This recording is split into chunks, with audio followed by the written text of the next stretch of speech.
अस्सलामुअलैकुम, सुबह खैर। कैसे आप सब लोग? ठीक ठाक हैं, मज़े में हैं? अच्छा जी, इंजॉय करना और अल्लाह का शुक्र अदा करना बड़ा ज़रूरी है। और आज है जुमा, और जुमे के दिन एक घड़ी ऐसी ज़रूर होती है जिसमें अल्लाह ताला जो है वो सबकी दुआएं कबूल करता है। तो दुआएं मांगिए अपने लिए, घर वालों के लिए, अपने दोस्तों के लिए, और सब के लिए दुआएं करें। और ये दुआ करें कि अल्लाह ताला हमें खैर व आफ़ियत से रखे। हमारे मुल्क में जितने मसाइल हैं, स्पेशली कराची में जितने मसले हैं, आए रोज़ के वाक़यात हैं, हादसात हैं, डर लगता है कि जब कोई अपना प्यारा घर से बाहर जाता है, डर लगता है कि जब बहुत सारे ऐसे लोग हादसात का शिकार होते हैं तो दिल दहल जाता है। तो इन हादसात से, इन नागहानी आफ़तों से अल्लाह ताला हमें अपने हिफ्ज़-ओ-अमान में रखे।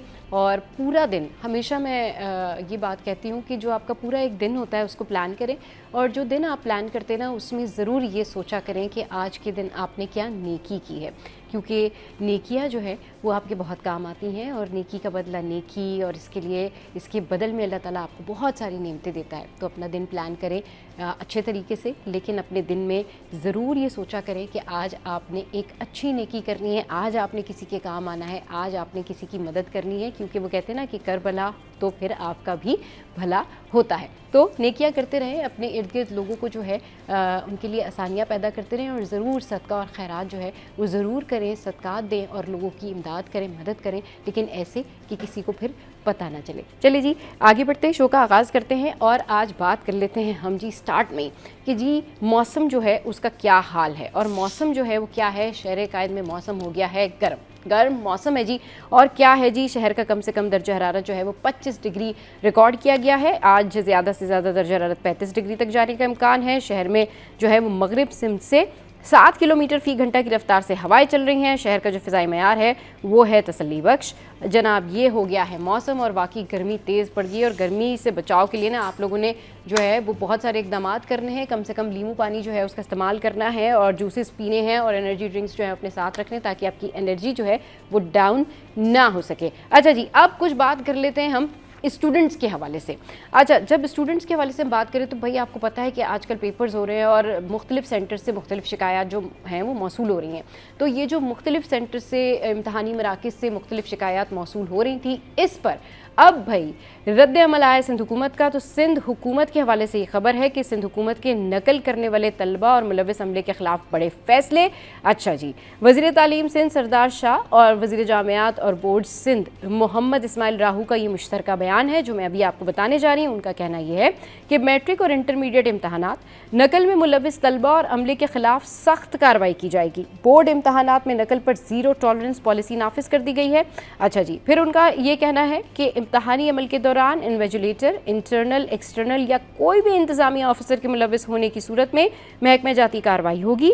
अच्छा जी, ऐसा कह रहा है सरदार शाह साहब का और इस्माइल राहू साहब का। और मजीद उनका कहना है कि अमले के मुलव्विस होने की सूरत में नौकरी से भी फारिग किया जाएगा। कैटेगोरिकली क्लियर कर दिया है।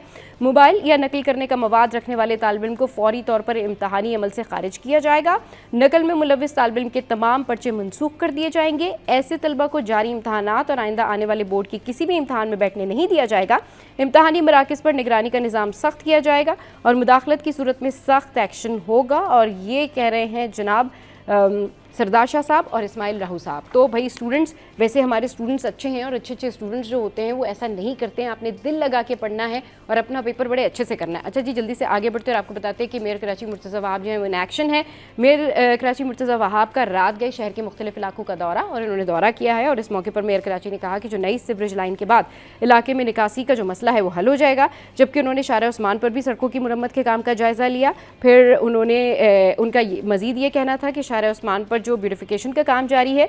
इसके अलावा जो अजीमपुरा फ्लाईओवर है उसको 100 दिनों में तामीर करने का टारगेट भी है। अच्छा, उनका कहना था कि ये फ्लाईओवर बनने से शारा भुट्टो से एयरपोर्ट का सफ़र जो है वो आसान हो जाएगा। अच्छा जी, इसके अलावा जो है एक बड़ा क्रैकडाउन किया गया है, और ये क्रैकडाउन है जी है कि मौजको पुलिस ने चतारा बाईपास नदी के किनारे डंप की गई 20 मन से ज़ायद जो है वो छालिया और गुटका बरामद कर लिया है। अच्छा जी, ये एक खबर हो गई है। अब कुछ बात कर लेते हैं हम मेकअप ट्रेंड्स के ऊपर, यानी फ़ैशन ट्रेंड्स के ऊपर हम बात कर लेते हैं कि जब मौसम बदलता है ना तो मेकअप के अंदाज़ भी बदल जाते हैं, कपड़ों के अंदाज़ भी बदल जाते हैं। अब ये जो बदला हुआ मौसम है इसमें लोग मुख्तलिफ़ तरह के मेकअप कर रहे हैं, और शादी सीज़न बहुत ज़्यादा इन है, तो इसमें जो है वो दावतें भी हैं, पार्टीज़ भी हैं। और नॉर्मली भी अगर आप गर्मियों में मेकअप कर रहे होते तो आपको पता होना चाहिए कि कौन कौन से मेकअप जो है वो इन है, तो हम हैं ना आपको बताने के लिए। तो भाई मोनोक्रोमेटिक 2026 के जो नए मेकअप ट्रेंड्स हैं वो कुछ इस तरीके से हैं कि मोनोक्रोमेटिक अगर आप मेकअप करना चाहते हैं तो उसके लिए आपको अपना जो आई शेडो है या आपको अपना जो लिपस्टिक है या ब्लश है वो सेम रखना पड़ता है।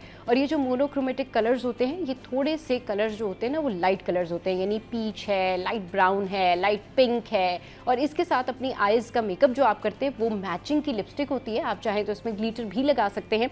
और ये बड़े ज़बरदस्त शेड्स होते हैं जो कि आप समर के मोनोक्रोमेटिक मेकअप के लिए आप यूज़ कर सकते हैं। इसमें जो आप शेड्स इस्तेमाल करते हैं वो बहुत लाइट होते हैं, वही शेड जो आप अपने आईज़ पे लगाते हैं आई शेड, वही ब्लश फिर आप अपने चीक्स पर भी लगाते हैं और उसी कलर की मैचिंग की लिपस्टिक भी जो है वो आप लगाते हैं। तो ये है आपका मोनोक्रोमेटिक लुक जो कि गर्मियों में आजकल काफ़ी ज़्यादा इन है और इसको बहुत सारे लोग नेचुरल मेकअप भी समझते हैं। Natural makeup is a different makeup, वो होता है नो मेकअप लुक, लेकिन इसमें आप जो पूरा अपना चेहरे का जो थीम बना रहे होते हैं या जो मेकअप कर रहे होते हैं ना वो आपकी सेम कलर के साथ ही होती है। और उसमें अगर कुछ लोग चाहें तो इसमें लाइनर ऐड कर सकते हैं, अच्छा कुछ लोग जो है वो खाली लाइनर के कॉर्नर्स बना लेते हैं। बट माय सजेशन इज़ कि जब भी आप मोनोक्रोमेटिक मेकअप कर रहे हैं, ट्रेंड के हिसाब से कर रहे हैं, तो उसमें आप अपने चेहरे की हिसाब से कि आपके ऊपर क्या अच्छा लगता है आप वो फॉलो करें। ऐसा नहीं होता कि जो चीज़ आपने देखी आप वो फॉलो कर लेते तो उससे होती है मुश्किल। तो ये है जी मेकअप ट्रेंड 2026 जो मैंने आपके साथ में शेयर किया। और भी बहुत सारे मेकअप्स हैं और भी बहुत सारे ट्रेंडी स्टाइल हैं जो रोज़ाना हम डिस्कस करेंगे अपने शो में, ताकि आपको हो जाए ढेर सारा फ़ायदा। और ज़रूर आप ये वन शेड के साथ मेकअप करके देखिएगा तो आपको बहुत ज़बरदस्त लगेगा और इसका इफेक्ट जो है वो बहुत ज़बरदस्त आता है। ये वो वाला इफेक्ट है जैसे कि आप देखते होंगे कि हानिया के चेहरे पर ग्लो ग्लो आ रहा होता है या फिर वो पिंक पिंक सा जो है वो मेकअप हुआ हुआ होता है, बड़ा लाइट सा लगता है, बहुत नेचुरल लगता है, but it's called monochromatic look 2026। अच्छा ये उसका ट्रेंड था, जो नया ट्रेंड था मैंने आपके साथ में शेयर किया। चलिए जी अब शो में यहाँ वक्त हुआ एक ब्रेक का, ब्रेक के बाद वापस आते हैं, फिर करेंगे ढेर सारी बातें। Welcome back. अब बात करेंगे इंसदादे पोलियो मुहिम के हवाले से और इस पर बात करने के लिए हमारे साथ इस वक्त मौजूद हैं डॉक्टर दुर्र शहवार और इनको जो है वेलकम करते हैं हमारे शो में। अस्सलाम वालेकुम, कैसी हैं डॉक्टर साहब, ठीक हैं आप? बहुत टाइम बाद जो है वो आपसे मुलाकात हो रही है और good to see you here. अच्छा डॉक्टर साहब से हमारी बहुत जो है वो अच्छी बातचीत होती रहती है, हमारे शो पर आती हैं, बहुत मुफीद बातें भी जो है वो बता रही होती हैं डॉक्टर दुर्र शहवार। अच्छा अब क्योंकि इंसदादे पोलियो मुहिम जारी है और इस हवाले से जाहिर सी बात है सबसे पहले तो आप लोगों को हेड्स ऑफ कि आप बहुत ज़बरदस्त काम कर रहे हैं और बेहतरीन काम कर रहे हैं और टारगेटेड आपको जितने भी अहदाफ दिए जाते हैं वो आप पूरा करने की कोशिश करते हैं। मैं तो आपसे ये पूछना चाहूँगी कि इंसदादे पोलियो मुहिम के अहदाफ जो हैं वो क्या हैं और मुल्क भर में इनकी तकमील के लिए किस नौइयत की हिकमत अमली जो है वो बनाई जा रही है, क्या प्लान कर रहे हैं, क्या स्ट्रेटजी है, कैसे जो है ये कैंपेन लेके चलेंगे? देखिए आप सबको पता है कि इस वक्त सिर्फ 2 ही ममालिक हैं जिनके अंदर पोलियो वायरस जो है या पोलियो का जो मर्ज़ है वो पाया जाता है, पाकिस्तान एंड अफगानिस्तान। बाकी जितने भी ममालिक हैं तमाम मुस्लिम ममालिक एंड वर्ल्ड वाइड वहाँ से पोलियो का जो है वो ख़ात्मा हो चुका है। तो जो हमारा फोकस है वो यही है कि जितने भी बच्चे अंडर 5 ईयर्स हैं पैन पाकिस्तान, पूरे पाकिस्तान के अंदर, उन सबको पोलियो वायरस के जो पोलियो से बचाव के जो ड्रॉप्स हैं, पोलियो ड्रॉप्स, वो जो है वो हर बच्चे को 5 साल से कम उम्र के देने। और इस वैक्सीन के अंदर हम पूरा पाकिस्तान, सिंध, पंजाब, KP के तमाम जो हमारे अजला हैं उनके अंदर जितने भी 5 साल से कम उम्र के बच्चे हैं उनको जो है वो पोलियो के ड्रॉप्स दिए जाते हैं। पोलियो ड्रॉप्स दिए जाते हैं। अच्छा तो ये जो अभी पोलियो के मुकम्मल ख़ात्मे के लिए जो पाकिस्तान की जो मौजूद पेशरफ्त है वो आप इसको किस हद तक देख रहे हैं? मतलब जो अभी करंट आप लोगों का जो इसके अंदर स्टेप इन हो रहे हैं, मज़ीद इसमें चीज़ें इन्हेंस हो रही हैं, मज़ीद इक़दाम हैं, हिकमत अमली है, वो क्या है, उसको कैसे देखें? देखिए सबसे इंपॉर्टेंट चीज़ है लास्ट ईयर तक की अगर हम बात करते हैं तो हमारे पास तकरीबन 29 केसेस थे पोलियो के, जिसमें से 9 केसेस हमारे सिंध के अंदर से थे। सही। अभी जो खुशाइन बात है कि हम इतने आप देखते होंगे कि हर क्वार्टरली जो है या 6 मंथली जो है वो पोलियो की कैंपेन्स आती हैं, उसमें बहुत सी जगह हमने जो है वो पोलियो ड्रॉप्स के साथ साथ एक दफ़ा कैंपेन में हमने IPV इंजेक्टेबल पोलियो वैक्सीन्स की भी जो है वो कैंपेन्स चलाई थी लास्ट ईयर। तो उसके करने का फ़ायदा ये हुआ कि इस वक्त अल्हम्दुलिल्लाह अभी हमारे पास सिर्फ एक केस मौजूद है जो सिंध से है, पूरे पाकिस्तान से, जो एक हमारे लिए बहुत अच्छी खुशाइन बात यह है कि वायरस जो है वो हमारे सैंपल्स के अंदर ज़रूर पॉजिटिव है। लेकिन अगर ये हम कैंपेन्स कराते रहेंगे और प्रॉपर वैक्सीनेशन हर बच्चा 5 साल से कम उम्र का, चाहे उसने रूटीन इम्यूनाइजेशन की भी हो या उसकी होने वाली हो, वो ये ड्रॉप्स लेगा तो ये उसका वाली बात है, उसकी इम्यूनिटी इंक्रीज़ होगी। तो हमारा टारगेट, क्योंकि हर मुल्क को पोलियो फ्री होने के लिए 2 साल तक केस फ्री और सैंपल फ्री होना चाहिए। जो हमारा सैंपल होता है वो हम सेवरेज से यूजुअली ले रहे होते हैं, تو یہ ہوتا ہے کہ ہمارے جتنے بھی سیوریج کے ایریاز ہیں وہ ابھی ہمارا سیوریج سیمپل جو ہے وہ پازیٹیو ہے، جس کو ہم کہتے ہیں انوائرمنٹل سیمپل، وہ پازیٹیو ہے. تو اس کا مطلب وہ الارمنگ ہے کہ اگر کسی بھی بچے کو جس کی قوت مدافعت کم ہوگی یا وہ امیونو کمپرومائز ہوگا یا جس کو ویکسینیشن نہیں لگی ہوگی، اس کو یہ وائرس افیکٹ کر سکتا ہے اور پولیو کا مرض کر سکتا ہے. آپ کو پتہ ہے پولیو لا علاج ہے. تو خوش آئند بات یہ ہے کہ ابھی تک ہمارے پاس سیمپلس تو پازیٹیو ہیں، الحمدللہ کیس صرف ایک ہی ہمارے پاس رپورٹ ہوا ہے. تو اگر ہم اسی طرح سے ویکسینیشن کرواتے رہیں گے پیرنٹس لوگ، جب بھی کیمپین آئے گے روٹین امیونائزیشن، تو انشاءاللہ امید ہے کہ اگر ہم 2 سال تک یہ کرتے رہیں گے فریکوینٹلی تو انشاءاللہ ہم بھی پولیو فری ہو سکتے ہیں انشاءاللہ. اور بات یہی ہے کہ آپ لوگ جس جذبے کے ساتھ کام کرتے ہیں، جس حوصلے کے ساتھ کام کرتے ہیں، وہ اس کی کوئی مثال نہیں ملتی. آپ کی ٹیم بہت اچھے سے جو ہے وہ یہ کام کر رہی ہے. اچھا، پاکستان اور افغانستان کے درمیان پولیو کے خاتمے کے لیے ہم آہنگی کو مزید مؤثر بنانے کے لیے کون سی جو ہے وہ عملی اقدامات کیے جا رہے ہیں؟ لیکن وہی والی بات ہے، ویکسینیشنز کی اویئرنیس اب کیوں سوشل میڈیا کا پلیٹ فارم جو ہے ہمارے ساتھ ڈاکٹرز ہیں، ہمارے ساتھ علماء دین ہیں، ہمارے ساتھ ٹیچرز ہیں، یہ سب کمیونیکیشن. اور سب سے امپورٹنٹ بات ہے کہ اب بار بار ہم جس طرح سے کیمپینز ہوتی ہیں ویکسینیشنز کی جو امپورٹنس ہے وہ سننے کے بعد امپورٹنٹ یہ ہے کہ ہم جس ملک میں اور جس شہر میں رہ رہے ہیں اس کے تمام ایریاز کا جو ہے وہ ویکسینیشن کور ہونا ضروری ہے. اور جو ہمارا ہمسایہ ممالک ہے وہاں پہ انفارچونیٹلی جو ہے وہ ہم اب دوسرے ملک کو تو ہم نہیں کہہ سکتے کہ ہم وہاں پہ کیا امپلیمنٹیشن کر سکتے ہیں، لیکن with the help of UNICEF, WHO، awareness وہاں پہ بھی پھیلائی جاتی ہے، وہاں پہ بھی بتایا جاتا ہے کہ آپ کو جو ہے وہ ویکسینیشن لگائی جائے. اور بہت سے لوگ وہاں پر بھی جو قبائلی علاقے ہیں وہاں پہ بھی جو ہے وہ ویکسینیشنز ہوتی ہیں. لیکن جو ہنڈرنس ان کے طور پر ہے اس کو تو ہم کور نہیں کر سکتے. لیکن اگر ہم اپنے ملک میں اپنے ہی عوام کو اور اپنے بچوں کو اگر ویکسینیشن پراپر دے کر ان کی امیونٹی اتنی اسٹرانگ کر دیں، کیونکہ ٹریول کرتا ہے. آپ دیکھیں گے جب بیچ میں بہت زیادہ پولیو کے کیسز سرج آئی تھی تو ایون ہم اڈلٹس کو بھی جو ہے وہ ایئرپورٹس پہ جو ہے وہ پولیو کے ڈراپس پلائے جاتے تھے کیونکہ ہم کیریئر ہو سکتے ہیں. تو اسی طرح سے کیریئر جو ہے وہ آ سکتے ہیں. لیکن اگر ہم اپنا سیوریج سسٹم، اپنا انوائرمنٹل سیمپل اور اپنے ویکسینیشن کو اسٹرانگ کریں گے تو ڈیفینیٹلی یہ اچھا کام کرے گا. بالکل. اچھا جی، ویکسین سے متعلق غلط فہمی اور تحفظات کے خاتمے کے لیے کون سے اقدامات جو ہیں وہ کیے جا رہے ہیں؟ لیکن سب سے پہلے ابہام یہ پایا جاتا ہے کہ اصل مسئلہ یہ ابہام ہے ایکچولی. اب دیکھیں بہت سی چیزیں وہی والی بات ہے، ہم کہتے ہیں نا discussion and communication is the strongest tool. ساری چیزوں کو تو ہم جس چیز کو بھی ہمارے ابہام ہے ہم ہمیشہ یہ بتاتے ہیں کہ سب سے پہلے امپورٹنٹ بات ہے، بہت سے لوگوں کو لگتا ہے کہ یہ ویکسین حلال ہے کہ نہیں ہے. تو اب یہ حکومت پاکستان ڈریب کے تھرو آ رہی ہے تو یہ حلال ویکسین ہے. دوسرا ہمارے جتنے بھی علماء دین ہیں وہ سب اس کو انفورس کرتے ہیں، وہ ہمارے ساتھ پیٹرنائز ہوتے ہیں. ہمارے پاس جتنی بھی ٹیمز ہیں، چاہے ہم بات کریں اسکولس کی، ٹیچرس کی، وہ سب ہمارے ساتھ ہیں. دوسرا جب بھی کوئی ویکسین آتی ہے تو اس کی اگر ہم ایفیکیسی کی بات کرتے ہیں تو ڈیفینیٹلی اس وقت 190 سے زیادہ ممالک پولیو فری اس ویکسین سے ہی ہوئے نا. ان لوگوں نے اپنے بچوں کو یہی ویکسینیشن دے کر، تو اس کا کوئی ایسا سائیڈ افیکٹ نہیں ہے. بہت سے ابہام پائے جاتے ہیں کہ ویکسینیشن دینے کے بعد شاید کوئی پرابلم ہوگی. تو اللہ کا شکر آپ یہ دیکھیں اتنے سالوں سے ویکسینیشن ہو رہی ہے، ہم نے تو کوئی بھی ایسا جو کہتے ہیں کہ سائیڈ افیکٹس ہیں، انفرٹیلیٹی کاز کرے گی یا کوئی اور پرابلم ہوگی، نہیں ہے. ہمارا فرٹیلیٹی ریٹ بھی اسی طرح سے چل رہا ہے، بچے الحمدللہ صحیح ہیں، مائیں صحیح ہیں. ہم لوگوں نے بھی بچپن میں پولیو کی ویکسین پی ہوئی ہے تو الحمدللہ ہم لوگ بھی ٹھیک ہے. تو یہ تھوڑی سی کمیونیکیشنز ہیں. اور اگر جہاں ہوتی ہیں وہاں پہ بہت سے ایریاز میں، بہت سی جگہوں پہ جہاں پہ پیرنٹس کو پرابلم ہوتی ہے وہاں پہ ہماری ڈاکٹرس کی ٹیم ہماری پولیو ورکرز کے ساتھ ضرور سے جاتی ہے. دیکھیں پولیو ورکرز آپ کے گھروں پہ آپ کے بچوں کو سیو کرنے کے لیے آ رہے ہیں. تو کتنا امپورٹنٹ بات ہے نا کہ میں یا آپ ہم لوگ جو کر رہے ہیں یہ اویئرنیس آپ کے بچوں کی، ہمارا مستقبل ہے، ہم اس کو سیو کرنے کے لیے کام کر رہے ہیں نا. تو اگر ابہام ہے تو اس ابہام کو ضرور سے دور کیجیے.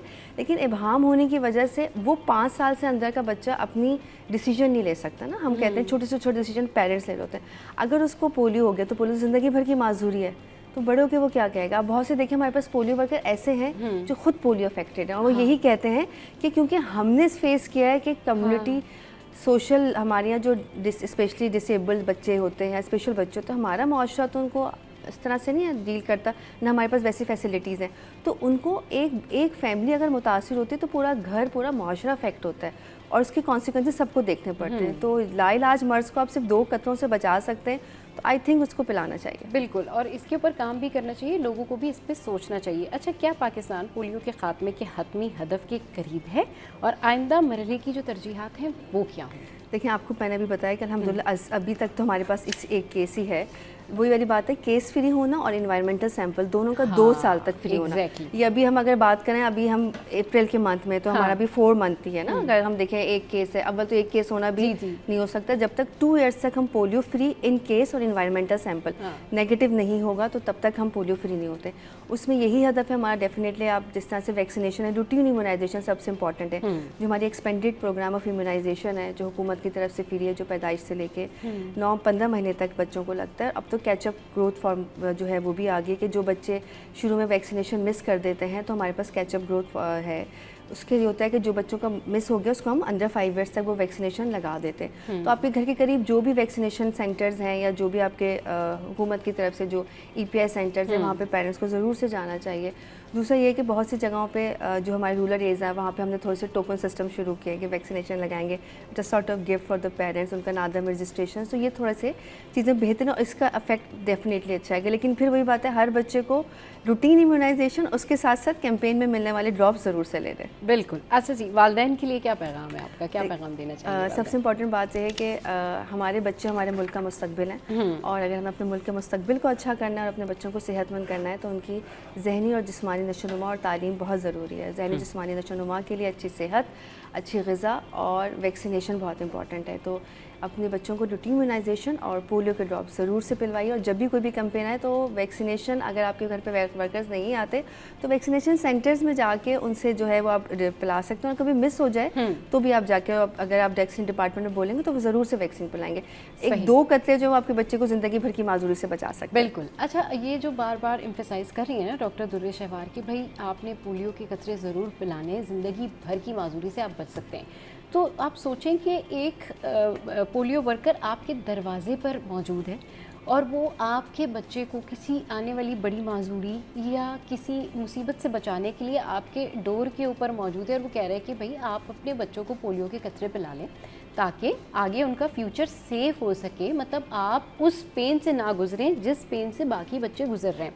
और डॉक्टर दुर्वे शहवार, ऐसी कई जो है वो पोलियो के पेशेंट्स रहे हैं, ऐसे कई जो हैं वो जिनको जो पोलियो से मुतासर लोग हैं, वो अपनी स्टोरी बताते हैं कि हम कितनी मुसीबत में हैं, हमें कितना प्रॉब्लम है, लेकिन फिर भी चले दीगर एरियाज से तो इस तरह के केसेस रिपोर्ट होते हैं। लेकिन जब कराची में लोगों का इस तरह का बिहेवियर सामने आता है ना, तो मतलब ये मेरे लिए बड़ा अवेकनिंग सूरत हाल होती है कि कराची में भी लोगों का माइंडसेट ऐसा है।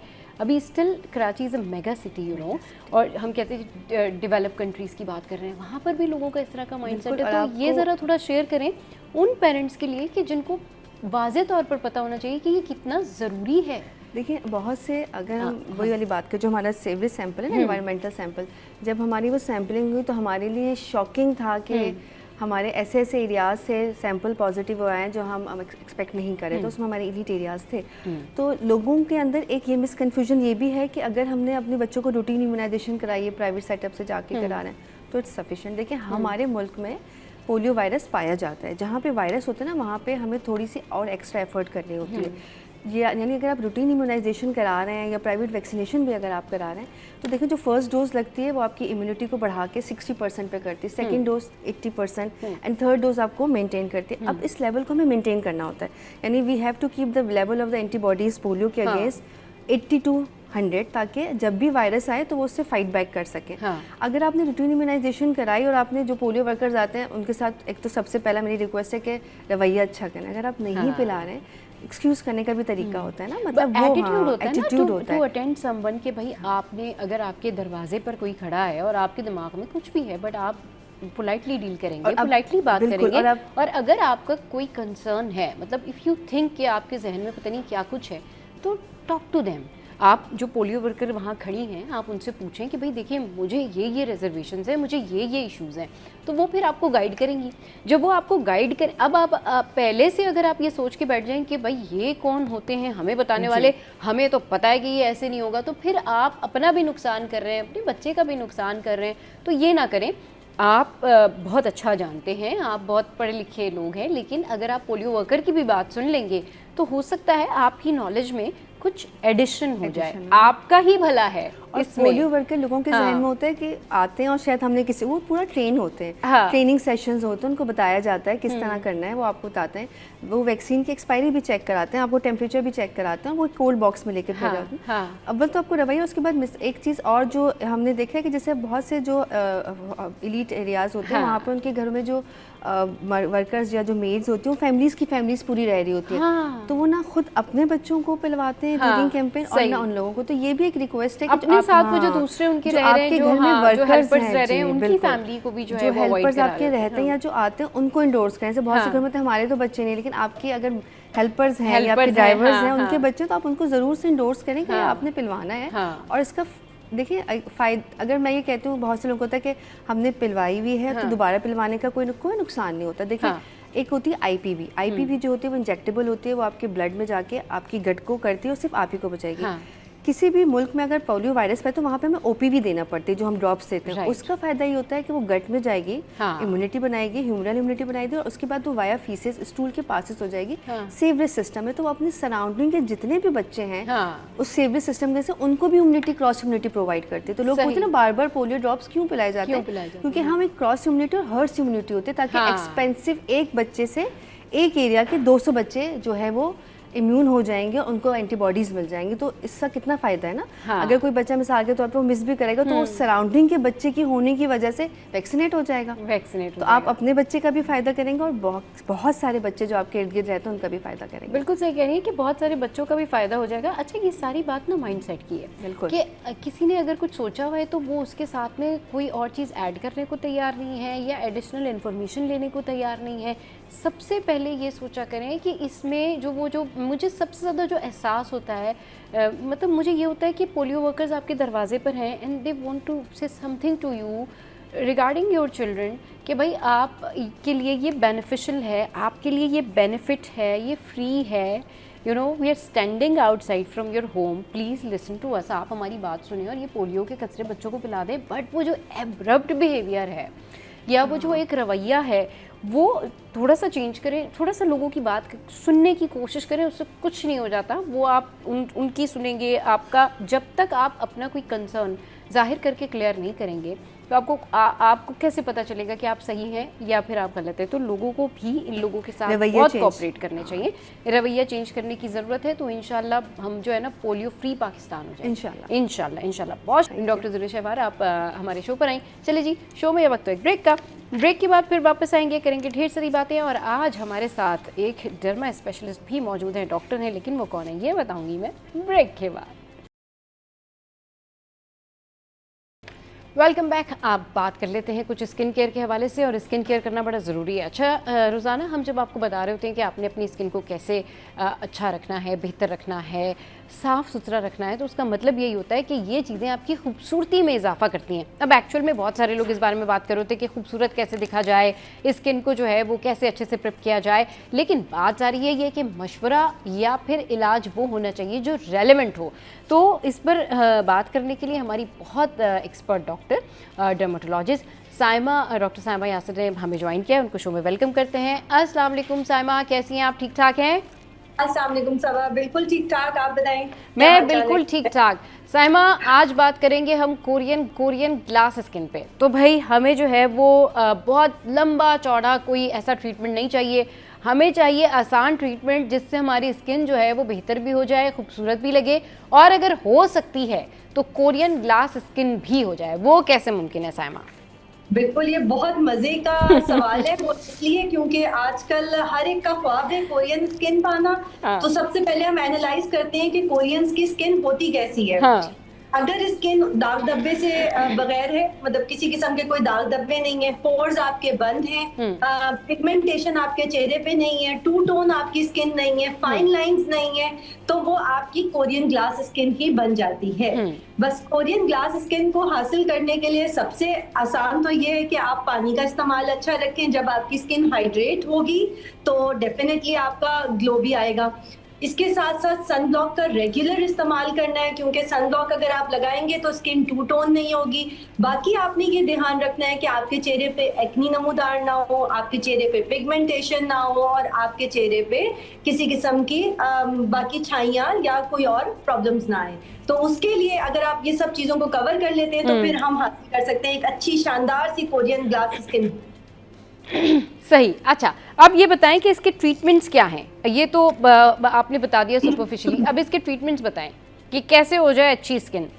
बिल्कुल, देखें, कोरियन ग्लास स्किन हासिल करने के लिए हम नॉन इन्वेजिव ट्रीटमेंट्स का सहारा भी ले सकते हैं और इन्वेजिव ट्रीटमेंट्स का सहारा भी ले सकते हैं। नॉन इन्वेजिव ट्रीटमेंट्स में हमारे पास फेशियल्स आते हैं, जिसमें सबसे पहला और कॉमन सी चीज जो मेरे ख्याल में आजकल हर इंसान को पता है वो हाइड्रा फेशियल है। हाइड्रा फेशियल की क्लीनिंग करता है, क्लेंजिंग करता है, पोर्स को टाइट करता है, टू स्किन को खत्म करता है, बट हाँ चमत्कार नहीं करता कि हम ये सोचें कि बस एक ही सेशन कराने जा रहे हैं और हमें हर तरह का कोरियन ग्लास स्किन एक सेशन के बाद ही मिल जाएगा। ऐसा नहीं है, आपको उसके रेगुलर सेशन लेने पड़ते हैं। आपकी स्किन पे से आहिस्ता आहिस्ता करके सारी प्रॉब्लम दूर होते हैं। सेकंड हमारे पास आ जाता है कोलेजन फेशियल। कोलेजन फेशियल जो आपकी स्किन में कोलेजन को बढ़ाता है, इलास्टिन को बढ़ाता है, आपकी स्किन का टेक्सचर बेहतर करता है, आपकी स्किन को टाइट और लिफ्ट करता है। इसमें ये फेशियल आमतौर पे उस स्किन के लिए बहुत मुफीद रहता है जिनके ऊपर फाइन लाइंस आ गई हैं, जिनके पोर्स ओपन हो गए हैं, या जिनकी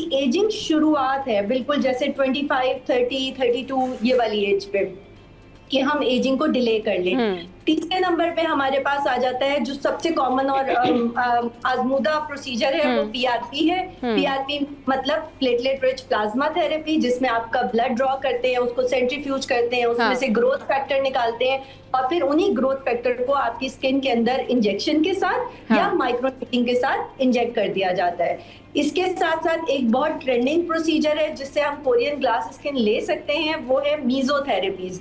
मीजोथेरेपी का मतलब ये होता है कि सीरम के साथ माइक्रो नीडलिंग करना। इसको आमतौर पे कंबाइन किया जाता है फेशियल्स के साथ। यानी पहले आपने फेशियल किया, स्किन को साफ सुथरा कर लिया, जब स्किन पूरी क्लीन और क्लेंस हो गई तो उसके बाद आपने मीजोथेरेपी की, सीरम के साथ माइक्रो नीडलिंग की, जिसमें हम सीरम वो यूज करते हैं जिसकी आपकी स्किन को जरूरत है। जैसे या तो खाली हाइलुरोनिक एसिड यूज करेंगे या खाली नाइसिनामाइड यूज करेंगे या combination of niacinamide and hyaluronic acid use करेंगे। सम टाइम हम कॉम्बिनेशन करते हैं विद विटामिन सी। सही, आजकल कोरियन सीरम बहुत सारे अवेलेबल हैं। हाँ बिल्कुल, मार्केट में बहुत सारे जी जी जी बिल्कुल, मीतो ग्लो के नाम से। तो अच्छा साइमा, अभी आपने हाइड्रा फेशियल के बारे में बात की, फिर आपने पीआरपी के बारे में बात की, देन आपने अभी मीजोथेरेपी के बारे में बात की। मीजोथेरेपी का आजकल बड़ा क्रेज़ है, यानी लोग कहते हैं जी ये इफेक्टिव भी है और बेटर देन माइक्रो नीडलिंग। मतलब यानी कि वो जो आप पीआरपी की बात करिए ना, अगर उसका कंपैरिजन किया जाए मीज़ो के साथ तो कौन सा ट्रीटमेंट बेहतर है और मीज़ो के जो फ़ायदे हैं वो क्या हैं, ज़रा ये बताइएगा, क्योंकि बहुत सारे लोग जो हैं वो अब मीज़ोथेरेपी पे जा रहे हैं, अपार्ट फ्रॉम दैट कि वो जो लोग पहले माइक्रो नीडलिंग करवाते थे वो लोग। जी बिल्कुल, आपने सही कहा। मीजो कंपैरेटिवली पीआरपी के अगेंस्ट थोड़ा सा इजी प्रोसीजर है, इसका डाउन टाइम नहीं है। यानी अगर आपने आज मीजो थेरेपी कराई है तो आप रात में एक इवेंट भी अटेंड कर सकते हैं, आपके चेहरे पे बहुत अच्छा सा ग्लो आता है। आजकल तो डिफरेंट किस्म के ग्लो सीरम्स अवेलेबल हैं जो बीबी ग्लो से ज्यादा अच्छा आपको एक मीजो ग्लो दे देते हैं, इमीडिएटली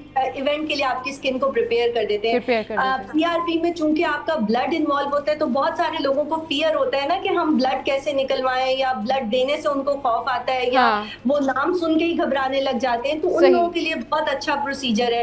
प्लस मीजोथेरेपी में क्योंकि कोई डाउन टाइम नहीं है तो आप इजीली इसको कैरी कर सकते हैं डेली रूटीन की लाइफ में। इवन अगर आप वर्किंग हैं और आपने अपनी जॉब पे जाना है वेरी नेक्स्ट डे, तो आप आराम से जा सकते हैं, वर्क को भी कंटिन्यू कर सकते हैं। कोई इवेंट है तब आप कंटिन्यू कर सकते हैं। हाँ, बट मीजोथेरेपी का सेशन थोड़ा सा ज्यादा जल्दी, जैसे पीआरपी हम एक के गैप से रिपीट करते हैं, तो मीजोथेरेपी आपको 2-2 हफ्ते के गैप से लेना पड़ता है। अच्छा, और इसके कितने सेशन होते हैं मीजो के? देखिए, फिक्स तो हम नहीं करते कि किसी के भी हम फिक्स कर दें, एक यूनिवर्सल क्राइटेरिया नहीं है। डिपेंडिंग अपॉन स्किन कि कितनी डिफॉर्मिटी है स्किन में, क्या प्रॉब्लम है, उस हिसाब से डॉक्टर सेशन डिसाइड करता है। सम टाइम 3 सेशन में भी काम हो जाता है, सम टाइम हम 6-8 भी देने पड़ते हैं, सम टाइम हमें 12-15 तक भी जाना पड़ता है। 12-15 सेशंस मीजो के, ये बहुत ज्यादा नहीं हो जाते साइमा? और ये तो लोगों के मतलब कहना चाहिए फाइनेंशियली भी बड़ा महंगा पड़ जाता होगा। नहीं, बिल्कुल मीजोथेरेपी बिल्कुल एक्सपेंसिव प्रोसीजर अच्छा नहीं नहीं है है, कि सही। आपको अगर हाइड्रा फेशियल आपको 4000 का कॉस्ट करता है तो मीजो मोस्ट प्रॉब्ली आपको 5000 या 5500 से स्टार्टिंग प्राइस होती स्टार्टिंग है, प्राइस होती है, क्योंकि ठीक। इसमें अल्टीमेटली सिर्फ एक सीरम ही ऐड हो रहा होता है और उसके साथ एंड पे माइक्रो नीडलिंग हो रही होती है। तो सही। It's not an expensive procedure, almost एक अच्छे हाइड्रा फेशियल के रेट में ही आप मीजोथेरेपी ले रहे होते हैं, जो कि कंपैरेटिवली एडवांस प्रोसीजर है। सही, चलिए जी, ठीक है, इस पे मज़ीद भी बात करते हैं, लेकिन शो में यहाँ वक्त एक ब्रेक का, ब्रेक के बाद वापस आते हैं तो फिर बात करते हैं कि हमें कौन से ट्रीटमेंट्स जो हैं वो करवा लेने चाहिए, कौन से जो है वो फाइनेंशियली लोगों के लिए भी सस्ते रहते हैं और किसका ज़्यादा इफेक्ट है, क्या चीज़ें ज़्यादा इफेक्टिव होती हैं, इस पर बात करेंगे एक छोटे से ब्रेक के बाद।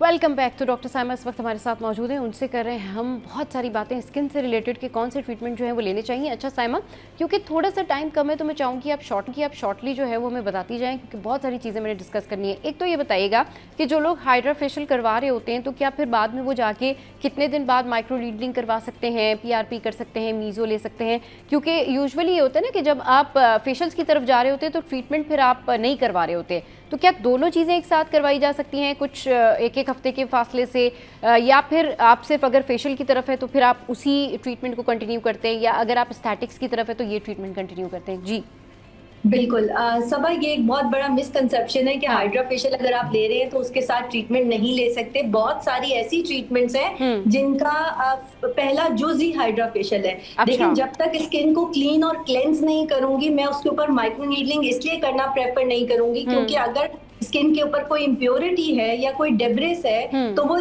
के अंदर माइक्रो नीडलिंग के साथ पेनिट्रेट करेगा और स्किन में फर्दर इन्फेक्शन एनहांस होगा। सो फॉर दैट रीजन मैं तो ये सजेस्ट करती हूँ कि पहले आप हाइड्रा फेशियल लें और साथ ही फिर माइक्रो नीडलिंग भी कराएं। अच्छा। और माइक्रो नीडलिंग में फिर हाइड्रा फेशियल हम वो बहुत एडवांस वाला नहीं करते, just basic cleaning and cleansing करके with hydra facial machine and then फिर हम एडवांस कर जाते हैं टुवर्ड्स द माइक्रो नीडलिंग। सही। आजकल एक बहुत अच्छा ट्रेंडिंग प्रोसीजर है जिसको हम कहते हैं सॉल्मन DNA के साथ माइक्रो नीडलिंग, जिसका नाम है PDRN।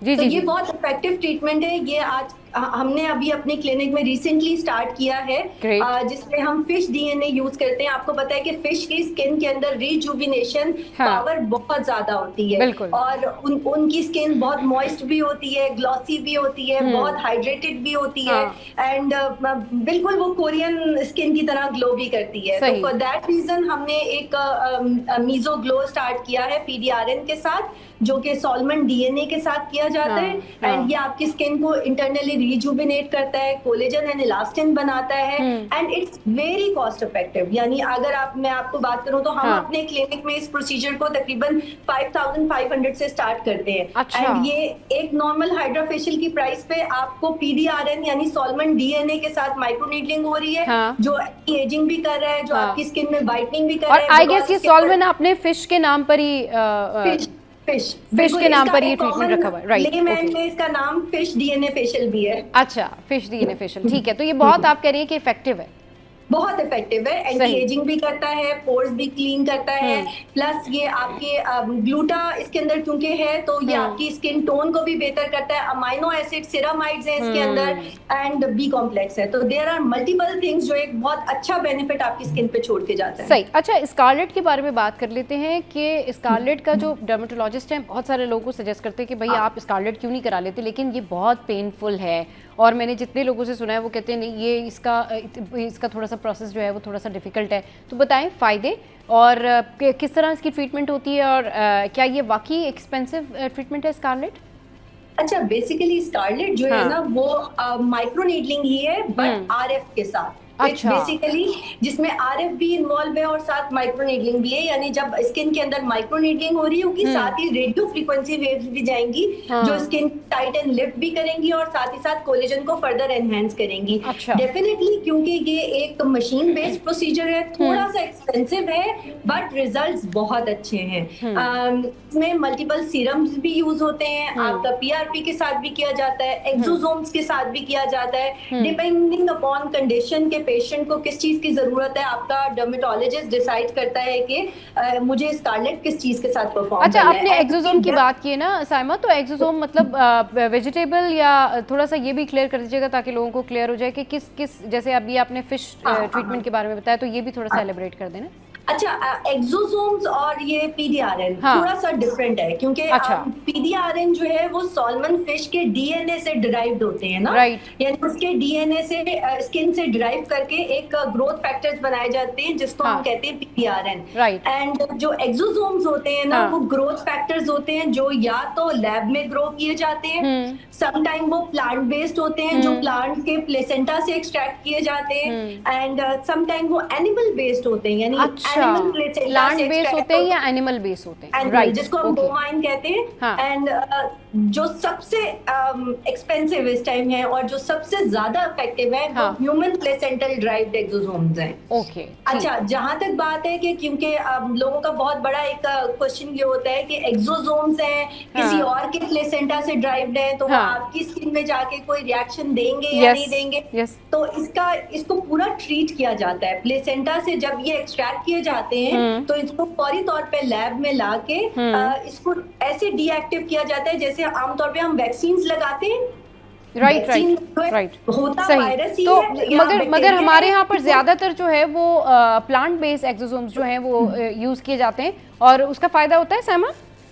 बिल्कुल, प्लांट बेस्ड एक्सोसोम्स भी बहुत इफेक्टिव है। इवन लैब ग्रोन्स जो इस टाइम सबसे कॉस्ट इफेक्टिव है या सस्ते में महंगी पड़ते हैं, वो आपको लैब ग्रोन्स एक्सोसोम्स है जिनको हम सिंथेटिक एक्सोसोम्स कहते हैं। वो भी बहुत इफेक्टिव है, ऐसा नहीं कि वो इफेक्टिव नहीं है, क्योंकि वो लैब में एक खास तरीके से प्रिपेयर किए जाते हैं, तो उसके अंदर भी वो ग्रोथ फैक्टर्स ही हैं और उसमें भी ग्रो करने की पावर है। हाँ, कंपैरिजन में अगर मैं कहूँ ह्यूमन प्लेसेंटल एक्सोसोम्स तो उनसे कम है, but definitely they have got good results as well. सही। अच्छा, ये तो आपने बता दिया स्कारलेट का भी, और ये हमने पीआरपी के बारे में भी बात कर ली।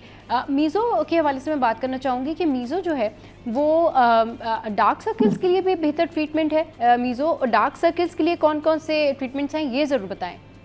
बिल्कुल, आपने बहुत अच्छा क्वेश्चन किया है। मीजो is very effective for dark circles. अच्छा। आजकल पीडीआरएन्स जो हैं वो अवेलेबल हैं डार्क सर्कल्स के लिए, डिफरेंट आईज के लिए एक्सोसोम्स अवेलेबल हैं, डिफरेंट मीजोथेरेपीज अवेलेबल हैं जो आपकी स्किन पे डार्क सर्कल्स को ग्रेजुअली कम करती हैं। हाँ, बट उसके मिनिमम भी 2 से 3 सेशन लेने पड़ते हैं। डिपेंड करता है कि आपके डार्क सर्कल किस किस्म के, अगर तो वो जेनेटिक हैं, इनहेरिटेड हैं, तो उनको खत्म होने में थोड़ा टाइम लगता है, तो उसके लिए हम फिर कंबाइन करते हैं। एक सेशन देते हैं मीजो का, एंड देन उसके बाद हम देते हैं फिलर्स, एंड देन उसके बाद उसको दोबारा से देते हैं मीजो के साथ। तो वो एक सैंडविच मेथड बनता है जिससे डार्क सर्कल 70 to 80% खत्म हो जाते हैं। कभी-कभी ऐसा होता है कि स्क्रीन टाइम की वजह से या कांस्टेंट लैपटॉप्स या कंप्यूटर इस्तेमाल करने की वजह से, रात को जागने की वजह से, स्पेशली जो छोटे बच्चों की मदर्स होती हैं वो क्योंकि रात में जाग रही होती है, नींद पूरी नहीं होती, तो उसकी वजह से डार्क सर्कल्स आते हैं। तो इस किस्म के डार्क सर्कल इजीली ट्रीटेबल होते हैं विद पीआरपीज इवन। सही। अच्छा, ये ट्रीटमेंट्स जो एस्थेटिक क्लिनिक्स में हो रहे होते हैं, मीजो हो गया, स्कारलेट हो गया, पीआरपी हो गई, माइक्रोनीडलिंग हो गई, एक्सोसोम्स के साथ हो गया, plant base and all that,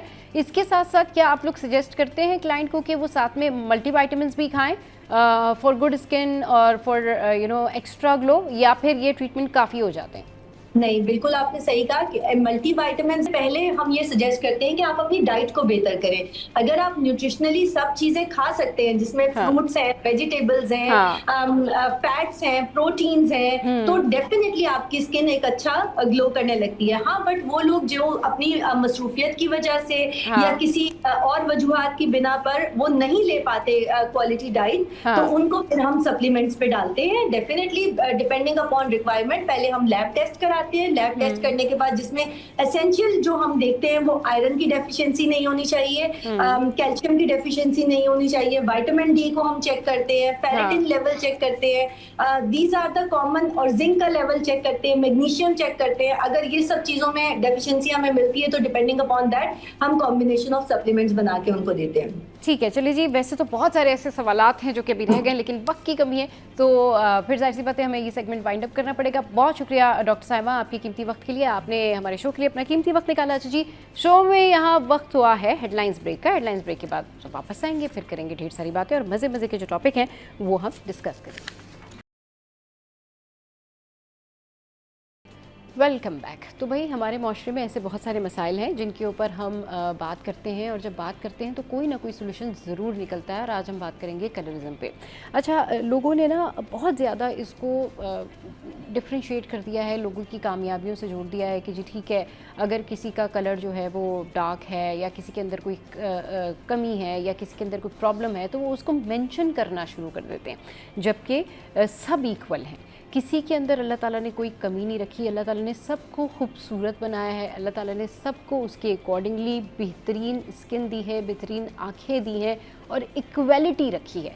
लेकिन फिर यही जो इक्वालिटी अल्लाह ने रखी है, इसको दुनिया में लोग क्यों इस तरह से डिफ्रेंशिएट करते हैं, इसको क्यों कॉन्ट्रडिक्शन में डाल देते हैं कि जी अगर किसी का कलर वाइट है, अगर गोरा रंग है तो ही जो है वो कोई काम कर सकता है, तो ही वो मॉडल बन सकता है, तो ही वो एक्टर बन सकता है, तो ही वो प्रेजेंटेबल है। ऐसा नहीं है भाई, सब एक जैसे हैं। इससे कोई कलर से किसी चीज़ को आप जो है वो नहीं कर सकते। और बात सारी ये है कि आपकी पर्सनैलिटी सब कुछ होती है, आपकी तालीम, आपकी काबिलियत, आपकी तहज़ीब, आपका बैकग्राउंड, आपका फैमिली बैकग्राउंड, और सबसे बड़ी बात है कि ख़ुद आपका जो सेल्फ़ है वो बड़ा काउंट करता है कि आप किस तरह से लोगों को ट्रीट करते हैं, कितने नॉलेजेबल हैं और किस तरह से आप अपनी ज़िंदगी में कामयाब हैं।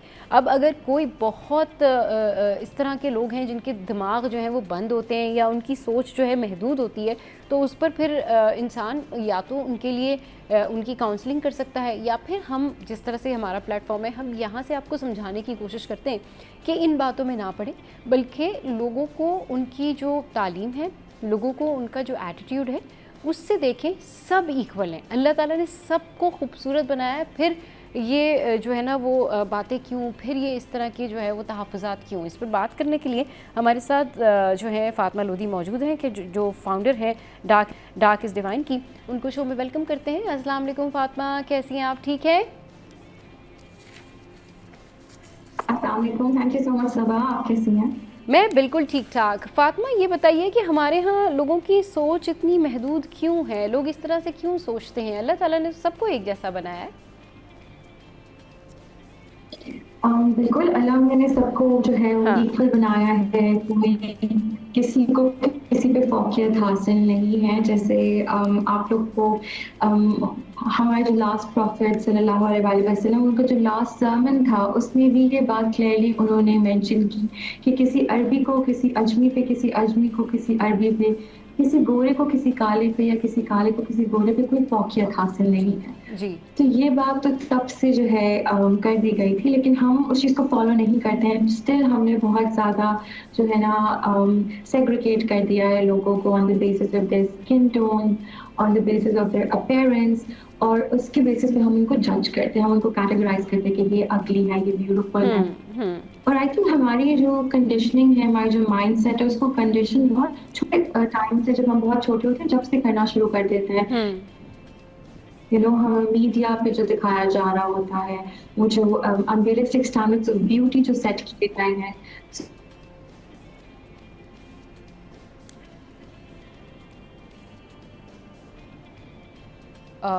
हमें फ़ातिमा जो हैं उनसे हम दोबारा से उनको कनेक्ट करते हैं और कनेक्ट करके उनसे बात करने की कोशिश करेंगे। और बात सारी यही है कि जब हम बात करते हैं ना कलरिज़म पे, तो हमें ये बातें नहीं करनी चाहिए, क्योंकि आप देखें दुनिया में जिस तरह से लोग आगे बढ़ रहे हैं, तरक्की याफ्ता ममालिक जो हैं वो इन चीज़ों के ऊपर बात नहीं करते। वो इससे दरकिनार के कौन गोरा है, कौन काला है, कौन कैसा नहीं है, मेरी नज़र में तो सब खूबसूरत हैं। और आप लोगों को उनके किरदार से, उनके अखलाक से, उनके टैलेंट से जो है वो कह सकते हैं कि हाँ जी ठीक है, वो खुश अखलाक हैं, हाँ ठीक है, वो बहुत अच्छे डॉक्टर हैं, हाँ वो बहुत अच्छे इंजीनियर हैं, समथिंग लाइक दैट। बट इतना डिफरेंस क्रिएट कर देना कि किसी के लिए जॉब हासिल करना मुश्किल हो जाए, इतना ज़्यादा उसका क्राइटेरिया टफ कर देना कि किसी के लिए अपना करियर बनाना मुश्किल हो जाए, ये थोड़ा सा ज़्यादती वाली बात है। और इस पर बात करने के लिए फ़ातिमा हमारे साथ हैं। फ़ातिमा, आप कंटिन्यू कीजिए और बताइए कि इस मसले को कैसे ख़त्म किया जा सकता है, लोगों की काउंसलिंग कैसे की जा सकती है, लोगों को कैसे समझाया जा सकता है कि हम जिस मॉडर्न वर्ल्ड दौर में रह रहे हैं वहाँ पर इन बातों का कोई फ़ायदा नहीं है, आगे बढ़ें और जदीद जो चीज़ें हैं उनको इख्तियार करें, आगे बढ़ें और अपना काम करें, तरक्की करें। अगर लोग इन बातों में पड़ जाते हैं तो वो तरक्की करते भी नहीं और दूसरों को भी तरक्की नहीं करने देते। जी बिल्कुल। आज की मैं जो अभी बात कर रही थी कि जो हमारी मीडिया जो एक साइकोलॉजिकल कंडीशनिंग हमारी करती है, not just media but you know the people who are running those media houses, because obviously वो थॉट कहीं से तो आ रहा है, वो एडवर्टाइजमेंट्स कहीं से तो आ रहे हैं, उनको बैठ के लिख रहा है, कोई तो ड्राफ्ट्स बना रहा है। So who are those people, उनकी भी जो है ना को सेंसिटाइज करने की ज़रूरत है, because we really need to understand कि ये सारी चीज़ें छोटी सी एज में आपको आपकी आइडेंटिटी क्राइसिस हो जाते हैं इस तरह से, because you associate your skin with success, you associate your skin tone, you know, so many things के opportunities नहीं मिलेंगे, because that is what is being shown all over media. हमें इस चीज़ को रियलाइज करना पड़ेगा कि जो एडवर्टाइजमेंट्स दिखाते हैं, जो ड्रामाज हैं, जो भी इस तरह की मूवीज हैं, उसमें सब यही दिखा रहे हैं कि if you fair you will get everything, if you dark skin तो आप एक छोटे लेवल पे हो, आपका जो है फाइनेंशियल स्टेटस इतना अच्छा नहीं है, so they're linked everything with your skin tone. And this have a huge impact on the thought process, on the personality of a person who's dark skinned.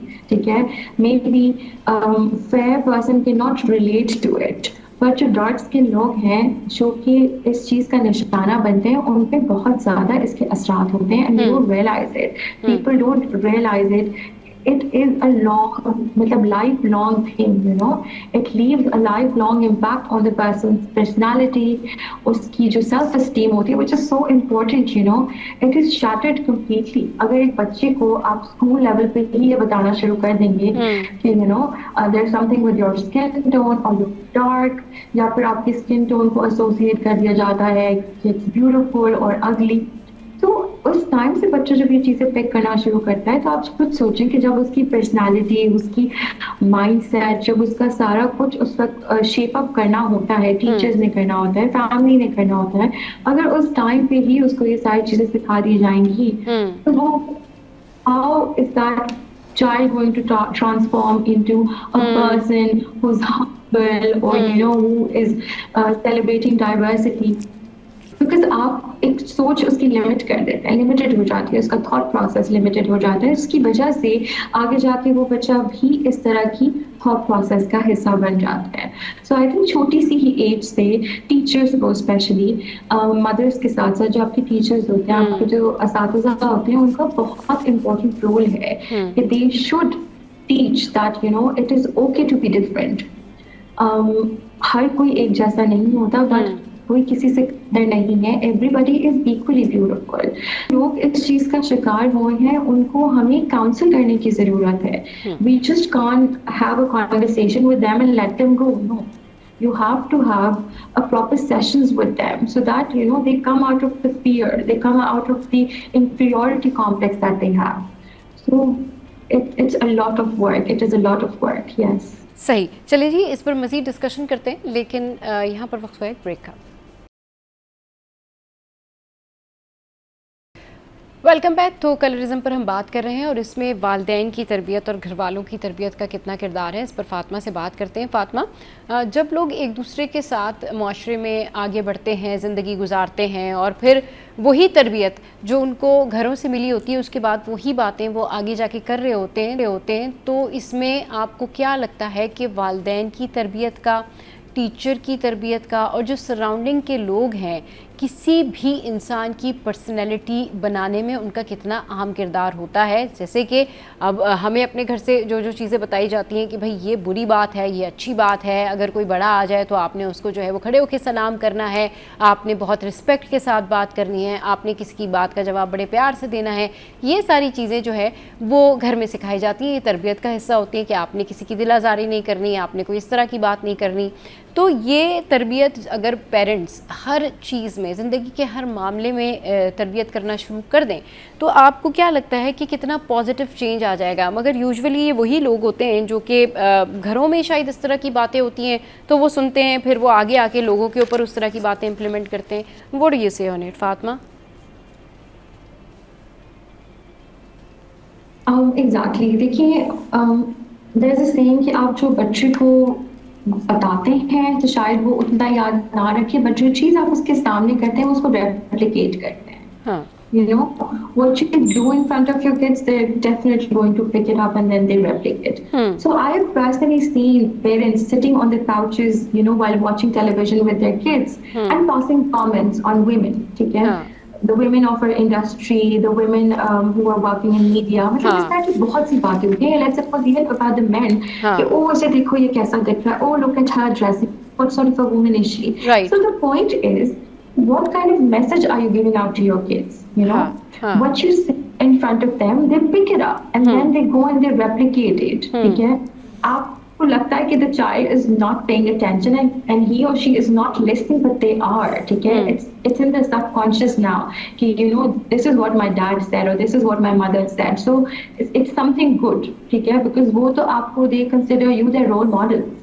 So you have to be a role model जो कि diversity का message दे, जो ऐसा message they which is for respect for all, you know, that you respect everyone irrespective of their caste, irrespective of their religion, irrespective of their financial status, right? So ये सारी चीज़ें हमें छोटे time से ही like बचपन से सिखानी होती हैं बच्चों को, and teachers do play an important role, but again the kid is not with the teacher 24/7, you know. बहुत सी बातें हम स्कूल में बच्चों को नहीं सिखाते, but they come from their houses and they already know about it. ठीक है? अब at least I would never teach my students how to, you know, bully someone. Of course, being a teacher, I'm not going to teach that to my students. But if somebody is coming and bullying others, so they must have seen something like that, you know, back at home या कहीं और से सीख कर आए हैं. So we can't, you know, actually put all the blame on the teachers, but the mothers and the parents, they play a very important role. कि भाई आपने सिखाना है बच्चों को, they are your responsibility, right? आपने उनको समझाना है कि you know, if somebody looks different from you, we don't have to make fun of that person. And who gives you the authority to make fun of that person? So, you know, how can you tell that the other person is not good looking? So who is basically teaching you all these things? So इन चीज़ों पे काम करने की बहुत ज़्यादा ज़रूरत है, because you know, from where I'm speaking, I can tell you because I have been through it, you know, been through it in a sense कि bullying and all these things on the basis of skin tone. So एक जो loneliness का aspect आ जाता है, जो एक वो invisibility का aspect आ जाता है, that oh I'm invisible, you know, nobody is giving me importance, nobody wants to be friends with me.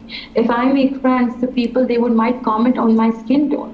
So आप आहिस्ता आहिस्ता अपने आप को उस गैदरिंग से दूर करते जाते हैं, ठीक है? And it is leaving a huge psychological impact on a kid who is just small and, you know, he or she does not know how to deal with it.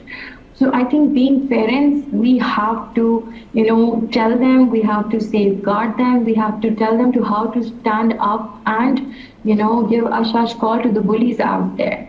Because देखिए, अगर आप चुप रहेंगे, आप अपने बच्चे को सिखाएंगे कि देखिए कोई आपका मजाक उड़ा रहा है, आपने आगे से कुछ नहीं बोलना बेटा, इग्नोर करें, आई एम सॉरी, वो टाइम गुजर चुका है that you have to ignore. No, not at all, because when you ignore a bully, you are actually empowering that bully कि कल को वो जाके किसी और का मजाक उड़ाएगा. सही. अच्छा, आप हाँ बिल्कुल, आपने बहुत अच्छी बात की कि अगर आपको कोई बुली करता है तो ज़रूर आप उस हवाले से आवाज़ उठाएं, ज़रूर बताएं कि भाई ये इसने मुझे बुली किया है या इसने इसके अगेंस्ट ये बात की है, फ़ाइन इनफ. बट उसका भी तरीका होता है, आप तरीके से उसको समझा दें और अपने आप को इतना बेहतर बनाएं اپنے اندر اتنی پازیٹیو چیزیں جو ہیں وہ ایڈ کر لیں کہ اگر آپ کو کوئی بلی کرتا بھی ہے تو آپ کو پتہ ہونا چاہیے کہ آئی نو کہ مجھے کس طرح سے جو ہے وہ سروائیو کرنا ہے, آئی نو کہ مجھے یہ کام آتا ہے, آئی نو کہ آئی کین ڈو دیٹ. سب سے پہلی چیز جو اپنے بچوں کے اندر آپ نے بلڈ کرنی ہوتی ہے وہ ہوتا ہے کانفیڈنس, کہ دیکھیں اگر کوئی شخص کسی چیز میں کسی کی ویکنس ہے تو وہ تو انٹرنلی اپنے آپ سے ہی کہیں نہ کہیں بلی ہو رہا ہے نا, وہ تو کمپلیکس میں چلا گیا ہے. اگر اس کو سامنے سے کوئی تھوڑی سی بھی بات کہے گا تو اسے برا لگے گا, جسٹ فار دیٹ کہ بھائی وہ یہ کہے گا یہ تو پرابلم میرے اندر ہے. اب مسئلہ یہ ہوتا ہے کہ والدین کی جو مسٹیک ہوتی ہے وہ یہ ہوتی ہے کہ آپ بچوں کو لڑنا سکھانے سے زیادہ بہتر ہے, یا کسی کو رپلائی دینے سکھانے سے زیادہ بہتر ہے کہ آپ ان کی پرسنالٹی کے اندر اتنا کانفیڈنس بلڈ کریں کہ جس بات پر کسی نے ان کو بلی کیا ہے, جس بات پر کسی نے ان کے بارے میں بات کی ہے, تو اللہ تعالیٰ ان کی پرسنالٹی کے جب شیڈ کھولتا ہے تو لوگوں کو پتہ چلتا ہے اچھا that time we were wrong, یہ کرنا چاہتا تھا یا یہ کرنی چاہتی تھی, یا ہم نے اس ٹائم پر اس کو یہ کہا تو پرابلم ہوئی. ایک بات تو یہ. دوسری بات یہ کہ تو ہم نے پیرنٹس کی بات کر لی کہ تربیت کا بڑا اثر و رسوخ ہوتا ہے. دوسرا جو خاتون ہے یعنی ویمن ٹو ویمن کامنٹ, ہمارے ہاں جو خواتین ہیں نا یوزولی کہا جاتا ہے وہی خواتین کی دشمن ہے, ایک دوسرے کی دشمن ہے. اب اگر کوئی خاتون جو ہے وہ بہت زیادہ گوری رنگت ان کی ہے اور ان کے ساتھ کوئی ایسی خاتون بیٹھی ہوئی ہیں جو جن کا ٹھیک ہے کلر, تو وہ ہاں بالکل سانولا رنگ ہے, تو وہ کیا ہے کہ ان کے اوپر باقی خواتین کے ساتھ مل کے کامنٹ پاس کریں گی, یہ تو یہ بھی کرا سکتی ہے نا, یہ اپنے آپ کو بہتر کیوں نہیں کر لیتی, اور تمہارے تو اتنے سارے ڈارک سرکلز ہیں, ارے تمہاری تو اسکن دیکھو ٹو ٹون ہو رہی ہے. اب اگر کوئی خاتون اپنے آپ کو کمفرٹ فیل کرتی ہیں, شی از کمفرٹیبل, کہ بھائی وہ اپنے لک کے ساتھ کمفرٹیبل ہے, جسٹ بیکاز آف دیٹ اس کے پاس ہو سکتا ہے ٹائم نہ ہو سکتا ہے کہ وہ آپ سے بہت زیادہ ارننگس کر رہی ہو سکتا ہے کہ اس کے پاس ٹائم نہیں ہو سکتا ہے کہ وہ اپنے لک سے بہت کمفرٹیبل ہو سکتا ہے اس طرح کانفیڈنٹ ہو, تو آپ کسی کے اوپر کیسے کامنٹ کر دیتے ہیں. پھر بات وہیں پر آ جاتی ہے کہ آپ اگر خاتون ہیں تو صرف آپ کو کلر پہ نہیں, آپ کو اسکلز پہ بھی جج کرتے ہیں فاطمہ لوگ. مطلب اگر کوئی ڈاکٹر ہے اور اس کو پتا ہے کہ ٹھیک ہے میرا کوئی اکوپمنٹ کام نہیں کر رہا ہے, تو وہ ڈیفینیٹلی کسی کو بلائے گی, کہے گی کہ یہ ایشو ہو گیا. اب آگے سے اس کو کہے کہ جی یہ مسئلہ تو آپ کا نہیں ہے, یہ ہمارا کام ہے, تو وہ کہے گی میں تو بتا رہی ہوں نا آپ کو. وہاں پر بھی جج کرنا شروع کر دیتے ہیں. ایک خاتون جہاز اڑا رہی ہے, مطلب پائلٹ ہیں, فیمیل پائلٹ ہیں, اور اگر ان کے جہاز میں کوئی مسئلہ ہو جاتا ہے وہ پورا جہاز لے کے جا رہی ہیں, لیکن لوگ ان کو بھی جج کرتے ہیں. ایک خاتون ڈرائیو کر رہی ہیں, ان کو بھی جج کرتے ہیں کہ اگر ٹریفک جیم ہے تو یہ خاتون کی وجہ سے ٹریفک جیم ہے, کیونکہ ان کو تو پتہ ہی نہیں ہے, روڈ سائڈ سینس ہی نہیں ہوگی. ایسے کیسے پاسبل ہے؟ جب آپ جج کرنا نہیں چھوڑیں گے دوسروں کو تو آپ لوگوں کا پرابلم سالو نہیں ہوگا. یہ مسئلہ صرف کلر کا ہی نہیں ہے, یہ مسئلہ بہت سارے ایشوز کے اوپر بات کرنے کا مسئلہ ہے کہ لوگ خواتین کو کس طریقے سے ٹیک اپ کر رہے ہوتے ہیں, کیسے ان کے بارے میں کامنٹ کر رہے ہوتے ہیں, ہاں, یا ان کی صلاحیتوں کو کیسے وہ جج کر رہے ہوتے ہیں.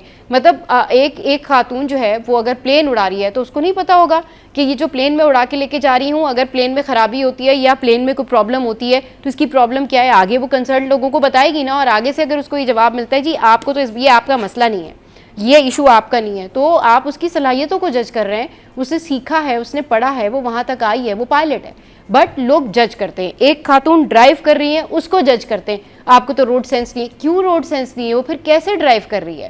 آپ دیکھیں جو فیمیل کار ڈرائیورز ہوتی ہیں وہ ریس میں اول نمبر پہ آ رہی ہوتی ہیں. تو ہمارے یہاں خواتین کے ساتھ جو اوور آل کچھ لوگوں کی ٹریٹمنٹ ہے, آئی تھنک وہ جسٹ بیکاز آف دیٹ کہ شاید ان کو یہ پتہ نہیں ہوتا کہ پڑھی لکھی خواتین یا لاجیکل خواتین جو ہیں وہ بھی اس معاشرے میں ایگزسٹ کرتی ہیں اور سب کو ایک جیسا نہیں سمجھنا چاہیے. تو یہ بڑا یہ صرف کلر کا ایشو نہیں ہے, یہ خواتین کی اسکلز کے اوپر بھی ججمنٹ ہوتی ہے Fatima. Sometimes we're considered a weaker gender. ہاں صحیح, ٹھیک ہے, ساری بات ہمارے جینڈر پہ آ جاتی ہے کہ او عورت ہے, عورت ہے, نہیں ہو سکتا وہ. حالانکہ we are CEOs, we are running organizations and we know our capabilities. صحیح, بالکل. بات یہ ہوتی ہے نا فاطمہ کہ ہم لوگ جو خواتین ہیں وہ ڈیفینیٹلی ان کو احترام کرنا چاہیے, ڈیفینیٹلی ان کے اپنے سینئرز کو دیکھنا چاہیے. اگر ہم ایکویلٹی کی بات کرتے تو بہت سارے ایسے کام ہیں جو کہ یہ مرد حضرات ہی کر سکتے ہیں, لیکن اگر ان کو کوئی سجیشن دی جائے, ان کو کچھ بتایا جائے تو وہ آپ کی اسکلز کو جج کرتے ہیں. وہاں سے پرابلم شروع ہوتی ہے. وہ کہتے ہیں اچھا جی یہ تو ایکویلٹی کی بات ہو رہی ہے, یہ کیسے جان سکتی ہیں, یا یہ کیسے ڈرائیونگ کر سکتی ہے, ایک مرد ہی جو ہے وہ اچھی ڈرائیونگ کر سکتا ہے, خاتون نہیں کر سکتی. تو یہ ججمنٹل ہونا یا اسکلز کو ٹارگٹ کرنا یہ تھوڑا سا غلط ہے. اپارٹ فرام دیٹ کہ لوگ کلر سے لے کے خواتین کی اسکلز تک جج کرتے ہیں, اور خاتون ہی خاتون کی دشمن ہوتی ہے, وہ آپس میں بھی ایک دوسرے کی اسکلز پہ بات کر رہی ہوتی ہے. فاطمہ جی بالکل ایسے ہی ہے. You know I always see this thing کہ انٹرا جینڈر ہارمونی کی ہمیں بہت زیادہ ضرورت ہے. ٹھیک ہے, لائک اگر آپ میں اور مجھ میں let's suppose we are friends but there must be a jealousy factor, so we have to a jealousy factor aside, اور ہوتا ہے, you know, there are always a hidden agenda or hidden jealousy factor that we do not show, we do not portray, we do not reveal, اور ہم اس کو اپنی smile میں چھپا دیتے ہیں. You know, sometimes we overdo it, like by showing too much happiness, کہ oh I'm so happy for you, but deep down inside we do know that there's a jealousy factor. So I think intra-gender harmony is so important. اگر آپ دیکھیں کہ ریشن میں if there is men working and then they're female as well, so ہو سکتا ہے وہ آپ کو زیادہ چانس دے دیں rather than a women CEO, then you know the other manager is also a woman. So ان میں بہت زیادہ competition ہوتا ہے, بہت competitive ہوتی ہے in a sense کہ وہ مجھ سے زیادہ آگے نہ نکل جائے. اور یہ this does exist, it's a fact, not only in the offices but even at homes, you know. گھروں پہ بھی اس طرح سے ہوتا ہے. if let's suppose کہ you know if you have somebody, yeah, maybe your in-laws or somewhere, so you know there is a factor, jealousy factor, there is competition. وہ مجھ سے زیادہ اچھا نہ کر لے, مجھ سے زیادہ اچھا پہن نہ لے, اور maybe اس کے بچے مجھ سے زیادہ better نہ ہو جائیں. so it is there, it is there. but again وہی بات ہے acceptance کی جو ہم بات کر رہے تھے, کہ if we start accepting ourselves, if we start accepting the differences in a way کہ you know you are different from me, آپ کی capabilities are different, right, آپ کی degree is different, آپ کا maybe the way you talk is completely different, the way you dress up is completely different. so I should accept you the way you are and you accept me the way I am, rather than you know correcting each other کہ oh تم یہ کر لو تو تم زیادہ better لگو گی. But you do know that what you're doing is best for you. So I am no one to go and correct you, right? Because you have a different perspective and I have a different perspective. So we should respect each other and each other's perspective. صحیح, بالکل بالکل ٹھیک کہہ رہی ہیں. بہت شکریہ فاطمہ, بہت اچھی آج ہم نے باتیں کی. اور یہ ڈفرینس نہیں ہونا چاہیے, لوگوں کو ایک دوسرے کی رسپیکٹ کرنی چاہیے, خاتون کی رسپیکٹ کریں, اور اپنے ارد گرد میں جتنے بھی آپ کے کولیگز ہوتے ہیں سب ایک دوسرے کی رسپیکٹ کریں, تو اس سے چیزیں بہت بہتر ہو جاتی ہیں. کسی کو کلر پہ جج نہ کریں, کسی کو اس کی اسکلز کے اوپر جج نہ کریں, کسی کو کسی کے بیک گراؤنڈ پہ جج نہ کریں. ہر انسان جو ہے وہ پازیٹیو ہے, ہر انسان جو ہے وہ قیمتی ہے, ہر انسان جو ہے وہ نایاب ہے. چلیے جی, بہت شکریہ فاطمہ آپ کے قیمتی وقت کے لیے. شو میں یا وقت ایک بریک کا, بریک کے بعد واپس آئیں گے, پھر ملوائیں گے آپ کو ایک بہت زبردست پرسنالٹی سے. ہمارے ساتھ رہیے. Welcome back. تو اب کچھ بات کرتے ہیں گھریلو مسائل کے حوالے سے. اچھا, بہت سارے لوگ جو ہیں اس وجہ سے پریشان ہوتے ہیں کہ ان کی بیٹیوں کے رشتے نہیں ہو رہے.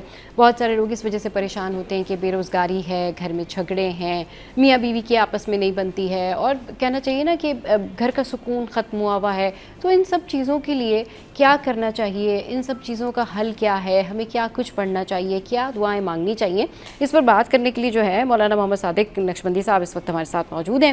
ان کو ویلکم کرتے ہیں. السلام علیکم مولانا صاحب, کیسے ہیں؟ ٹھیک ہے, ٹھیک ہے جی الحمدللہ, اللہ صحیح. کا فضل. اچھا مفتی صاحب, یہ بتائیے گا کہ یہ جو بہت ساری ایسی بہنیں ہیں جن کے رشتے نہیں ہوتے, بہت ساری ایسی جو ہے فیملیز ہیں جہاں پر والدین بڑے پریشان ہیں کہ بھئی بیٹیوں کے رشتے نہیں ہو رہے, اور کچھ ایسا ہوتا ہے, کچھ کیسز میں ایسا ہوتا ہے, اس سے پچھلے شو میں بھی میں نے بات کی تھی کہ کچھ کیسز میں ایسا ہوتا ہے کہ رشتے آتے بھی ہیں لیکن بات نہیں بنتی. ایک تو یہ, پھر جو کامن گھر میں جو پرابلمز ہوتے ہیں وہ یہ ہوتے ہیں کہ بھئی گھر میں سکون نہیں ہے, جھگڑے ہیں, یا پھر جاب کے ایشوز ہیں, بے روزگاری ہے. اگر 3 بھائی ہیں تو تینوں بے روزگار ہیں, اگر 4 بہنیں تو چاروں کے رشتے نہیں ہو رہے. تو یہ جو اس طرح کے جو ایشوز ہوتے ہیں, اس کے بارے میں بتائیں کہ اس کا جو ہے وہ کیا اس کا حل ہے, کون سی دعائیں مانگنی چاہیے, کس طریقے سے جو ہے وہ ہمیں کیا کرنا چاہیے, اس کا حل کیا ہے؟ پہلی بات تو یہ ہے کہ قرآن کریم کو ہم جو پڑھتے ہیں نا, تو پڑھنے کے ساتھ ساتھ اس کو سمجھنا بھی چاہیے, اور سمجھنے کے بعد اس پر غور کرنا چاہیے, اور غور کرنے کے بعد اس پر عمل کرنا چاہیے. جب یہ سب کچھ کریں گے تو پھر ہمارا یقین بھی پختہ ہوگا, اور جب یقین پختہ ہوگا تو اس کا رزلٹ بھی اچھا ہوگا. صحیح. ہمارے یہاں پر یہ ہے کہ ہم قرآن پاک کو خالی پڑھتے جاتے ہیں. بھئی بزرگ سے پوچھتے ہیں, عامل سے پوچھتے ہیں, بابا سے پوچھتے ہیں ہمیں وظیفہ بتا دیں, وظیفے کے لیے ہم بڑے شوق سے پڑھتے ہیں. مگر قرآن خالی یہ وظائف کے لیے نہیں ہے. قرآن پاک پڑھنے کے لیے ہے, سمجھنے کے لیے ہے, تدبر کے لیے, تفکر کے لیے, اور اصل مقصد اس پر عمل کے لیے. اور جب عمل کے حوالے سے جب آگے بڑھیں گے تو یقین پختہ ہوگا, تو اس کا رزلٹ بھی پختہ ہوگا. اب یہاں پر اس بات کو جیسے آپ نے کہا کہ رشتے کے حوالے سے آج کے دور میں ماں باپ کی نیندیں حرام ہے اگر ان کی بیٹیاں بڑی ہو گئی ہیں اور سن شعور کو پہنچ چکی ہیں, ان کے رشتے نہیں آ رہے. اس حوالے سے بے شمار وظائف ہیں, بہت سارے وظائف ہیں. مگر چونکہ آج میں چاہ رہا تھا کہ سورہ بقرہ کے حوالے سے جو ہے وہ سورہ بقرہ کی ایک آیت مقدسہ جس کے ذریعے سے رشتوں کے حوالے سے بہترین ہے. اور وہ کیا ہے, اس کے بارے میں وہ آیت وہ ہے کہ اس آیت کو سمجھنا سے بندے کی عقل قاصر ہے. اگر ہم قرآن کی کوئی آیت پڑھیں گے ہمیں اس کا ترجمہ سمجھ میں آ جائے گا. کچھ ایسی آیت ہوں گی جس کی آیت کا ترجمہ بھی سمجھ میں آئے گا, مگر یہ وہ آیت ہے جس کا ترجمہ سمجھ میں نہیں آئے گا, جس کا ترجمہ کر بھی کوئی نہیں سکتا. مگر اس آیت میں راز بڑے ہیں, اس آیت میں انوار اور اسرار بڑے ہیں. اور وہ آیت سورہ بقرہ کی آغاز کی پہلی آیت ہے. اچھا. وہ آیت الف لام میم. یہ آیت کے بارے میں بزرگوں نے فرمایا کہ یہ الف لام میم کا معنی کسی کو پتہ تو نہیں ہے. جب حضور کے بارگاہ میں جب یہ آیت لے کر جب جبریل علیہ السلام آئے اور انہوں نے کہا الف, تو حضور نے کہا سمجھ گیا. کہا لام, حضور نے کہا میں سمجھ گیا. کہا میم, کہا حضور نے کہا میں سمجھ گیا. آپ نے آگے پڑھا, جبریل علیہ السلام نے ذالک الکتاب, آپ آگے سنتے گئے. یعنی یہ وہ آیت ہے جس کا معنی اللہ جانے یا نبی جانے. صحیح. اب اس آیت جو الف لام میم, اس آیت کے بارے میں بزرگوں نے کہا کہ اس کے اندر بڑے راز ہیں, بڑے اسرار ہیں. اب اگر اسی صورت میں اگر خالی الف لام میم کی آیت کو اگر کوئی 313 مرتبہ اگر کوئی بندہ یا بندی جس کا رشتہ نہیں ہوتا اور وہ 313 مرتبہ اپنے اس مقصد کو توجہ رکھتے ہوئے, تصور رکھتے ہوئے اس آیت کو پڑھنے کے بعد جب الف لام میم کی آیت کی تکرار کرے, جب تکرار کرتے پورا ہو جائے تو اپنے اوپر دم کرے اور اللہ سے دعا مانگے. تو بزرگ کہتے ہیں کہ رشتوں کے حوالے سے اگر نظر لگ گئی ہو جس کی وجہ سے رشتہ نہیں آ رہا, یا رشتے کے حوالے سے ایسا ہو رہا ہے کہ صورت اتنی اچھی نہیں جس کی وجہ سے رشتہ آنا مشکل ہو رہا ہے, تو اس میں تصور صورت کشش کا کریں گے تو کشش پیدا ہوگی. اسی آیت کو اگر یہ پڑھیں کہ حسن و جمال ہو تو حسن و جمال پیدا ہوگا. اسی آیت کو اس نیت سے پڑھے کہ رشتہ اگر بندش ہے جس کی وجہ سے, اچھا بندش کی بھی دو حالتیں ہوتی ہیں. اچھا. ایک حالت یہ ہوتا ہے کہ رشتہ لڑکی کا بندش کر دی کہ رشتہ آ رہا ہے, بات ہو رہی ہے مگر الجھن ہو کر ختم ہو رہا ہے. پیرنٹس بھی اور لڑکی بھی پریشان ہو رہا ہے کہ رشتے تو دھڑ دھڑ آ رہے ہیں, ہو نہیں رہا چونکہ خالی بندش ہے.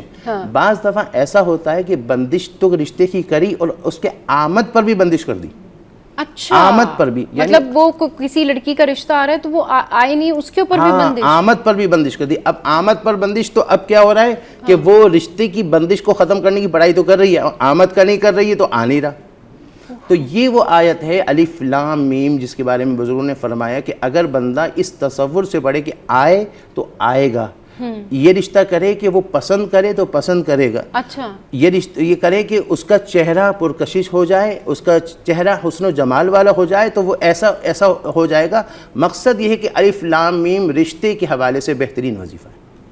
سبحان اللہ, سبحان اللہ. اچھا, یہ تو آپ نے رشتے کے حوالے سے بتا دیا. اب بتائیں جو گھر میں جھگڑے رہتے ہیں, میاں بیوی میں جھگڑے رہتے ہیں, اور بہت ساری خواتین جو ہیں یہ بات کر رہی تھی, بھئی کسی نے کچھ کروا دیا, ہمارے دل برے کرا دیے, اور ہمارا شوہر بہت اچھا تھا, اچانک پتہ نہیں کیا ہو گیا, تو اس کے لیے کس طرح سے پڑھی جائے سورہ بقرہ؟ دیکھیں, پہلی بات تو یہ ہے کہ جھگڑا ہونے کی مختلف اسباب ہوتے ہیں. ہر دفعہ جھگڑا جادو کی وجہ سے نہیں ہوتا. بعض دفعہ کیا ہوتا ہے کہ شوہر کی ناک یہاں نہیں یہاں ہوتی ہے. وہ کوئی غریب ہوگا ایسا جو جاہل ہوگا, پڑھا لکھا بھی نہیں ہوگا, اور اس کی وائف اگر پڑھی لکھی ہے, بہت ٹیلنٹڈ بھی ہے, تب بھی شوہر کہے گا میری ماتحت ہے, یہاں پر چوں چرانی کرے, میری بات سنیں. اور پھر بیوی جو ہے نا وہ بھی پھر انا کا مسئلہ بنا کر پھر اس کی وجہ سے بھی آپس میں ہسبینڈ وائف میں بھی جو ہے تنازع بڑھ جاتا ہے, اور اس کی وجہ سے گھر کا ماحول خراب ہو جاتا ہے. اور ایک اور بات میری بہن, وہ یہ ہے کہ آپ گھر کے 4 افراد ہیں, اور 4 افراد میں ایک فرد کا موڈ خراب ہوا, سائیکولوجیکل طور پر دوسرے کا موڈ فوراً آٹومیٹکلی خراب ہوگا. پھر اس کے بعد کیا ہوگا, بچوں کا موڈ خراب ہوگا, پورا گھر کا ماحول خراب ہو جائے گا. اس کے لیے پہلا تو یہ ہے کہ بندہ اپنے طور پر مینٹلی طور پر یہ کہے کہ سامنے اگر کوئی لڑ رہا ہے یا سامنے کوئی ہائپر ہو جائے تو تھوڑا سا تحمل کر لے, کچھ برداشت کر لے, تاکہ ماحول گھر کا ایک پرسکون ہو جائے. اب چونکہ سورہ بقرہ کے حوالے سے جب ایک آیت مقدسہ ہے, اس آیت کا ایک حصہ ہے, یہ آیت کا وہ حصہ ہے کہ اس کے بارے میں بزرگوں نے کہا کہ ایسی آیت ہے کہ بیوی آپ کے, وہ کہتے ہیں نا محبوب آپ کے قدموں پر آ جائے, یہ آج کل یہ لکھ کر دیتے ہیں, تو بیوی ایسی آپ سے محال محبت کرے گی کہ وہ کبھی آپ سے لڑنے کا تصور ہی نہیں کرے گی.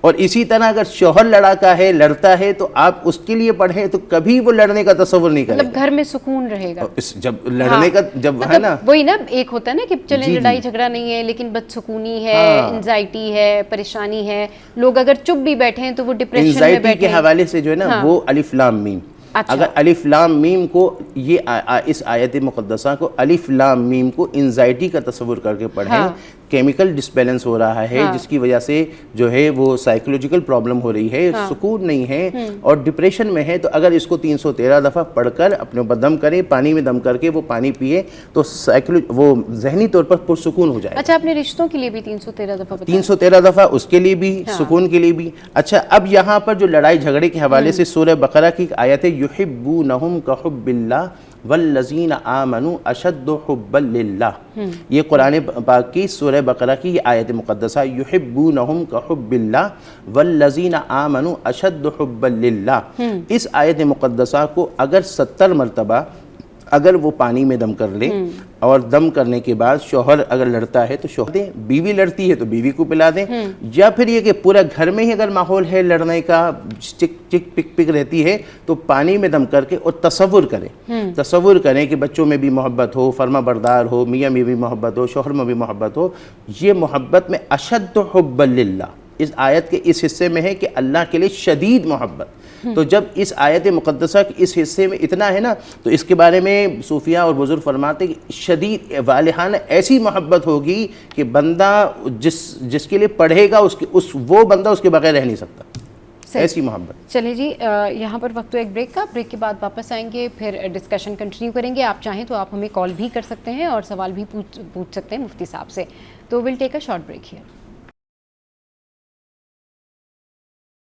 Welcome back. تو مفتی صاحب اس وقت ہمارے ساتھ موجود ہیں, اور جو گھروں میں مختلف مسائل ہوتے ہیں, لوگوں کی زندگیوں میں جو مختلف مسائل ہوتے ہیں, جو وہ پوچھنا چاہتے ہیں کہ وہ کیا پڑھیں اور کس طریقے سے دعائیں مانگیں, تو اس کے لیے مفتی صاحب اس وقت ہمارے اسٹوڈیوز میں موجود ہیں, آپ بھی کال کر سکتے ہیں. اچھا مفتی صاحب, جھگڑوں کے بارے میں بات ہو رہی تھی ابھی, جس طریقے سے بریک میں آپ ذکر کر رہے تھے کہ بہت سارے لوگ آپ کو بھی آ کے یہ کہتے ہیں کہ بھئی وہ ان سے یا تو جیلس ہوتے ہیں یا پھر ان سے جو ہے وہ لڑتے ہیں, بلا وجہ لڑنے کی کوشش کرتے ہیں, تو اس کے لیے کیا ہے؟ دیکھیں, یہ وظیفہ میں اگر عوام کو بتا رہا ہوں, مگر اس کو ہر ایک کے لیے نہ پڑھا جائے. اچھا, یہ وہ دیکھیں, اب یوں سمجھیے کہ آپ کو ہتھیار دے دیا, اب چلانا صحیح معنی میں آپ کا کام ہے. ایسا نہ ہو کہ اس کو بندہ غلط استعمال کر لے تو پھر اس کے بعد وہ جانے, اس کا رب جانے. نہیں تو وہ تو دعا آپ اپنے لیے مانگتے ہیں نا. نہیں, بعض کیا ہوتا ہے کہ بھئی پڑوسی ہے, لڑ رہا ہے, بات بات پہ چک چک کر رہا ہے, شور مچا رہا ہے, چلا رہا ہے. اب یہ بندہ شریف آدمی ہے, وہ کیا میں کیا کروں؟ تو بس آپ پھر یہ دعا مانگیں گے نا کہ اللہ تعالیٰ محفوظ رکھے آپ کو. ہاں, یہ بھی بہت اچھی ہے. ایک تو یہ ہے. دوسرا یہ ہے کہ اس کے ساتھ ساتھ یہ ہوتا ہے کہ بعض دفعہ کیا ہوتا ہے کہ نن ہے یا نن کے لیے بھابھی ہے, اور وہ بات چھوٹی چھوٹی باتوں میں چیخنا, چلانا, لڑائی کرنا. اب بندہ خود شریف ہے مگر سامنے والا شریر ہے, چیخنا, لڑنا. تو اس بارے میں بزرگوں نے کہا, مگر میں نے یہ کہا کہ یہ وظیفہ آپ لوگ صحیح معنی میں استعمال کرنا, اس لیے میں اس کو صحیح ہی بتا رہا ہوں, اور اس کو جو ہے وہ کوئی غلط استعمال نہیں کرنا. وہ آیت سورہ بقرہ کی اندر یہ آیت ہے, سم بکم عمی فہم لا یرجعون. اس آیت کو اگر کوئی 111 دفعہ اگر کوئی آپ کا مخالف ہے جو آپ سے لڑائی کرتا ہے, آپ کو چلاتا ہے, آپ کے خلاف بولتا ہے, آپ کے خلاف ادھر ادھر چغل خوریاں کرتا ہے, ادھر ادھر غیبتیں کرتا ہے, آپ کہہ رہے ہیں میں سکون میں رہوں, میں اس کے معاملے میں پڑھ نہیں رہا ہوں, مگر وہ پڑھا ہوا ہے. تو 111 مرتبہ اس آیت کو سم بکم عمی فہم لا یرجعون 111 دفعہ اس کا تصور کر کے پڑھے کہ وہ بندہ خاموش ہو جائے, وہ میرے بارے میں نہ بولے, خاموش ہو جائے. آپ اپنے سکون کے لیے, ہاں ظاہر ہے اپنے سکون ہی کے لیے پڑھے, پڑھ کر اس تصور میں آپ اس پر پھونک دیا کریں تو آہستہ آہستہ وہ آپ کے خلاف شور و غب کرنا, چغل خوری کرنا, بولنا, غیبت کرنا, سازش کرنا, آہستہ آہستہ وہ خاموش ہو جائے. صحیح. اور آپ یہ بھی دعا کر سکتے ہیں کہ اگر آپ کو کوئی تنگ کرتا ہے تو اللہ تعالیٰ اس کو نیک ہدایت دے, آپ کو اس کے شر سے محفوظ رکھے, اور آپ اپنے لیے بہتر یہ ہے کہ آپ اپنے لیے بہت ساری دعائیں مانگیں کہ اللہ تعالیٰ آپ کو خیر و عافیت سے رکھے. اپارٹ فرام دیٹ کہ جو لوگ دوسروں کا برا کرنا چاہتے ہیں, جو لوگ دوسروں کے لیے برا چاہتے ہیں, تو آپ کو خود پتہ ہے کہ ان کے ساتھ پھر کیا جو ہے وہ معاملات ہوتے ہیں. تو اپنے لیے بھی خیر مانگے, اور اگر آپ کو کوئی دشمن ہے نا تو اس کے لیے بھی خیر مانگے کہ اللہ تعالیٰ ان کو نیک ہدایت دے, اس کے شر سے بچائے. بالکل, یہ جو ہے نا بہت بہتر چیز ہوتی ہے. اچھا مفتی صاحب, اب جس طریقے سے ہم نے رشتوں کے بارے میں بات کی, اب جس طرح سے آپ نے بات کی کہ بھئی جو گھر میں بدسکونی ہوتی ہے, بے روزگاری, یہ بہت کامن ہے, اور کئی گھر ایسے ہوتے ہیں جو کہ نظر بد کا بھی شکار ہو جاتے ہیں, اور کئی گھر ایسے ہوتے ہیں جہاں پر واقعی لوگ کہتے ہیں کہ جی ہم پہ کسی نے بندش کرا دی ہے, ہم پہ کسی نے کوئی جادو ٹونا وغیرہ کروا دیا ہے. تو یہ جو بندش ہے, روزگار میں بندش اور کاموں میں رکاوٹ, بنتے ہوئے کام جو ہیں وہ بگڑ جاتے ہیں, اس کے لیے کیا کرنا چاہیے, نظر بد سے کیسے بچا جائے؟ دیکھیں, اگر ہم سورہ بقرہ ہی کے اندر دیکھیں تو سورہ بقرہ میں ایک ایسی آیت ہے جو پوری قرآن کریم کی آیت میں سب سے بڑی عظیم آیت کہلاتی ہے, اور اس کا وہ مقام ہے کہ اگر اس کو اپنی زندگی میں بندہ شامل کر لیں تو بڑی بڑی مشکلات سے وہ جو ہے وہ محفوظ ہوتا چلا جائے گا. اور جب وہ میں آیت آپ کے سامنے بتاؤں گا تو آپ کہیں گے یہ آیت مجھے ہم نے بچپن سے 55 تک سنتے رہے اور سنتے رہیں گے. وہ آیت وہ ہے, اور وہ آیت کیا ہے؟ آیت الکرسی. وہ آیت الکرسی ہے. اور یہ آیت وہ ہے کہ حضرت ابی بن کعب کہتے ہیں کہ حضور نے مجھ سے کہا کہ بتاؤ کہ قرآن کی عظیم آیت کون سی ہے؟ تو کہا یا اللہ اور رسول, اللہ اور اس کا رسول جانتا ہے. صحابہ کا یہ ادب تھا کہ ان کو اگر پتہ بھی ہوتا نا تب بھی وہ خود نہیں کہتے تھے کہ ہمیں پتہ ہے, بلکہ کہتے ہیں اللہ اور اس کا رسول جانتا ہے, چونکہ وہ صحابہ جانتے ہیں کہ جو ہم بتائیں گے وہ تو حضور کو پتہ ہی ہے, مگر جو حضور بتائیں گے اللہ کی طرف سے خاص وہ بات ہوگی, وہ جو ہمیں نہیں پتہ وہ بھی پتہ چل جائے گی. تو اب کہا اللہ اور اس کا رسول جانتا ہے, تو حضور نے فرمایا تم بتاؤ کہ عظیم آیت کون سی ہے؟ تو کہا یا رسول اللہ آیت الکرسی. حضور نے فرمایا, آپ نے یوں ہاتھ ٹچ کرتے ہوئے کہا کہ مبارک تمہیں اس چیز کا علم, مبارک ہو. اب یہاں ایک سوال پیدا ہوتا ہے کہ قرآن کی آیتیں سب اللہ ہی کا کلام تو ہے نا, تو جب کلام اللہ کی ہے تو اس میں یہ آیت وہ آیت کیوں فضیلت, اس کی فضیلت زیادہ, اس کی فضیلت کم, وہ ہے.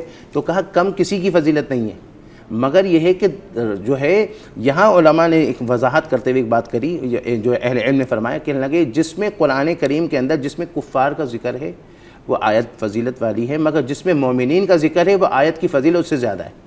جس میں انبیاء کا ذکر ہے وہ اس سے بڑی فضیلت اس پہ رہے.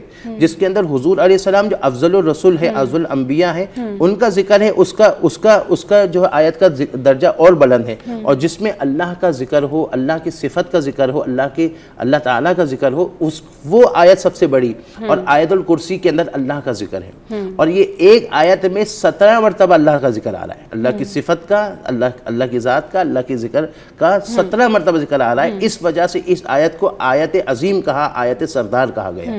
یہ آیت وہ ہے کہ اگر بندہ اس کو اپنی زندگی میں, جس کو روزگار کا مسئلہ ہو, نظر لگ رہی ہے, بار بار جادو ہو رہا ہے, وہ بندہ علاج کروا تھک رہا ہو, تو آیت الکرسی کو 70 مرتبہ اپنے مسئلے کو ذہن میں رکھتے ہوئے پڑھے, اور پڑھنے کے بعد پھر اپنے اوپر وہ دم کریں, اور اپنے ہاتھ پر دم کر کے اپنے جسم پر مل لیں, اور اس کے ساتھ ساتھ وہ اپنے شش جہت پر بھی پھونکیں. جب وہ 70 مرتبہ پڑھ لیں تو شش جہت پر بھی پھونک لیں, اس طرح کے سامنے بھی پھونکے, پیچھے بھی, دائیں بھی, بائیں بھی, اوپر بھی, نیچے بھی.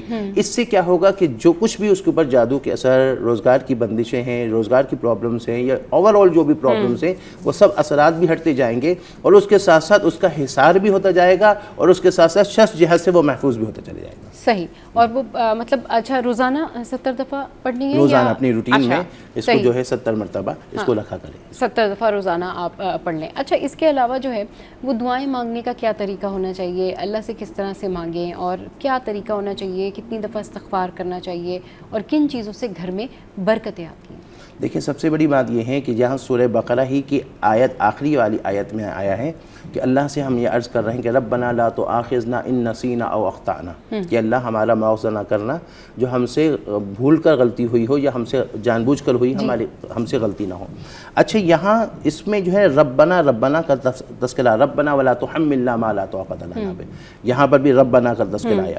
اچھا یہ سورہ بقرہ میں بھی ربنا کا تذکرہ آیا، ربنا کہہ کر رب سے دعا مانگا۔ تو یہاں امام جعفر صادق فرماتے ہیں کہ جب کوئی بندہ دعا مانگے اور دعا کے اندر چاہے کہ وہ دعا قبول ہو اور وہ بڑی گارنٹی والی دعا ہو، تو اس میں وہ ربنا کہہ کر دعا مانگے۔ چونکہ اللہ کے ناموں میں جو رب کا لفظ ہے وہ لفظ اللہ کے ناموں میں مقام قطب رکھتا ہے، یعنی کہ بڑا اعلیٰ مقام رکھتا ہے، اور یہ وہ ہے کہ اس ربنا کہہ کر، ربی کہہ کر دعا جو مانگے، ربی یا ربنا کہہ کر دعا مانگے تو وہ دعا کہ احادیث میں آتا ہے کہ وہ دعا مقبول ہوتی ہے۔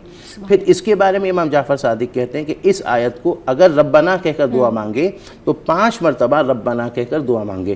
جب 5 مرتبہ یعنی ایک ساتھ ربنا ربنا ربنا نہیں کہے، ربنا پھر اپنا درخواست کرے، پھر ربنا پھر اپنے رب سے درخواست کرے، اس طرح وہ اپنی دعا میں 5 مرتبہ ربنا کہے اور اس کے بعد اپنا اول آخر درود شریف کر کے مکمل کریں تو حضرت امام جعفر صادق کہتے ہیں وہ دعا قبول ہوگی۔ آپ سے کہا کہ آپ یہ جو کہہ رہے ہیں یہ آپ کا اپنا مشاہدہ ہے یا کوئی دلیل بھی ہے؟ تو آپ نے کہا میرا بھی ہے کہ جب بھی میں نے ربنا کہہ کر دعا مانگی تو قبول ہوئی، اور قرآن کی دلیل بھی ہے، اور اس پر انہوں نے وہاں جو ہے وہ ایک سورت کا ذکر کیا اور فرمایا کہ وہاں اللہ کے بندوں نے جب 5 مرتبہ ربنا کہہ کر دعا مانگی تو اللہ نے قرآن میں ذکر فرمایا کہ فاستجاب لهم ربهم، اللہ نے ان کی دعا کو قبول فرما دیا۔ اور پھر کہا کہ ایسی دعا مرد ہو یا عورت ہو، اس طرح جو دعا مانگے ربنا کہہ کر، اللہ فرماتا ہے میں ایسی دعا کو جو ہے رد نہیں کرتا، ضائع نہیں کرتا۔ تو مطلب یہ ہے کہ سورہ بقرہ میں بھی ربنا کا تذکرہ آیا اور بندہ ربنا کہہ کر دعا مانگے تو وہ دعا بھی اللہ کے بارگاہ میں قبول ہوتی ہے۔ صحیح، بہت شکریہ مفتی صاحب، آپ نے اپنا قیمتی ٹائم ہمارے شو کے لیے نکالا۔ آج کے شو سے فی الحال اتنا ہی۔ آج کا شو کیسا لگا ضرور بتائیے گا، ہماری سوشل سائٹ پر ہنستے رہیے، مسکراتے رہیے، اپنے ارد گرد لوگوں کا خیال رکھیں، مدد کریں اور لوگوں کے ساتھ حسن سلوک سے پیش آئیں۔ دیکھتے رہیے City at 10۔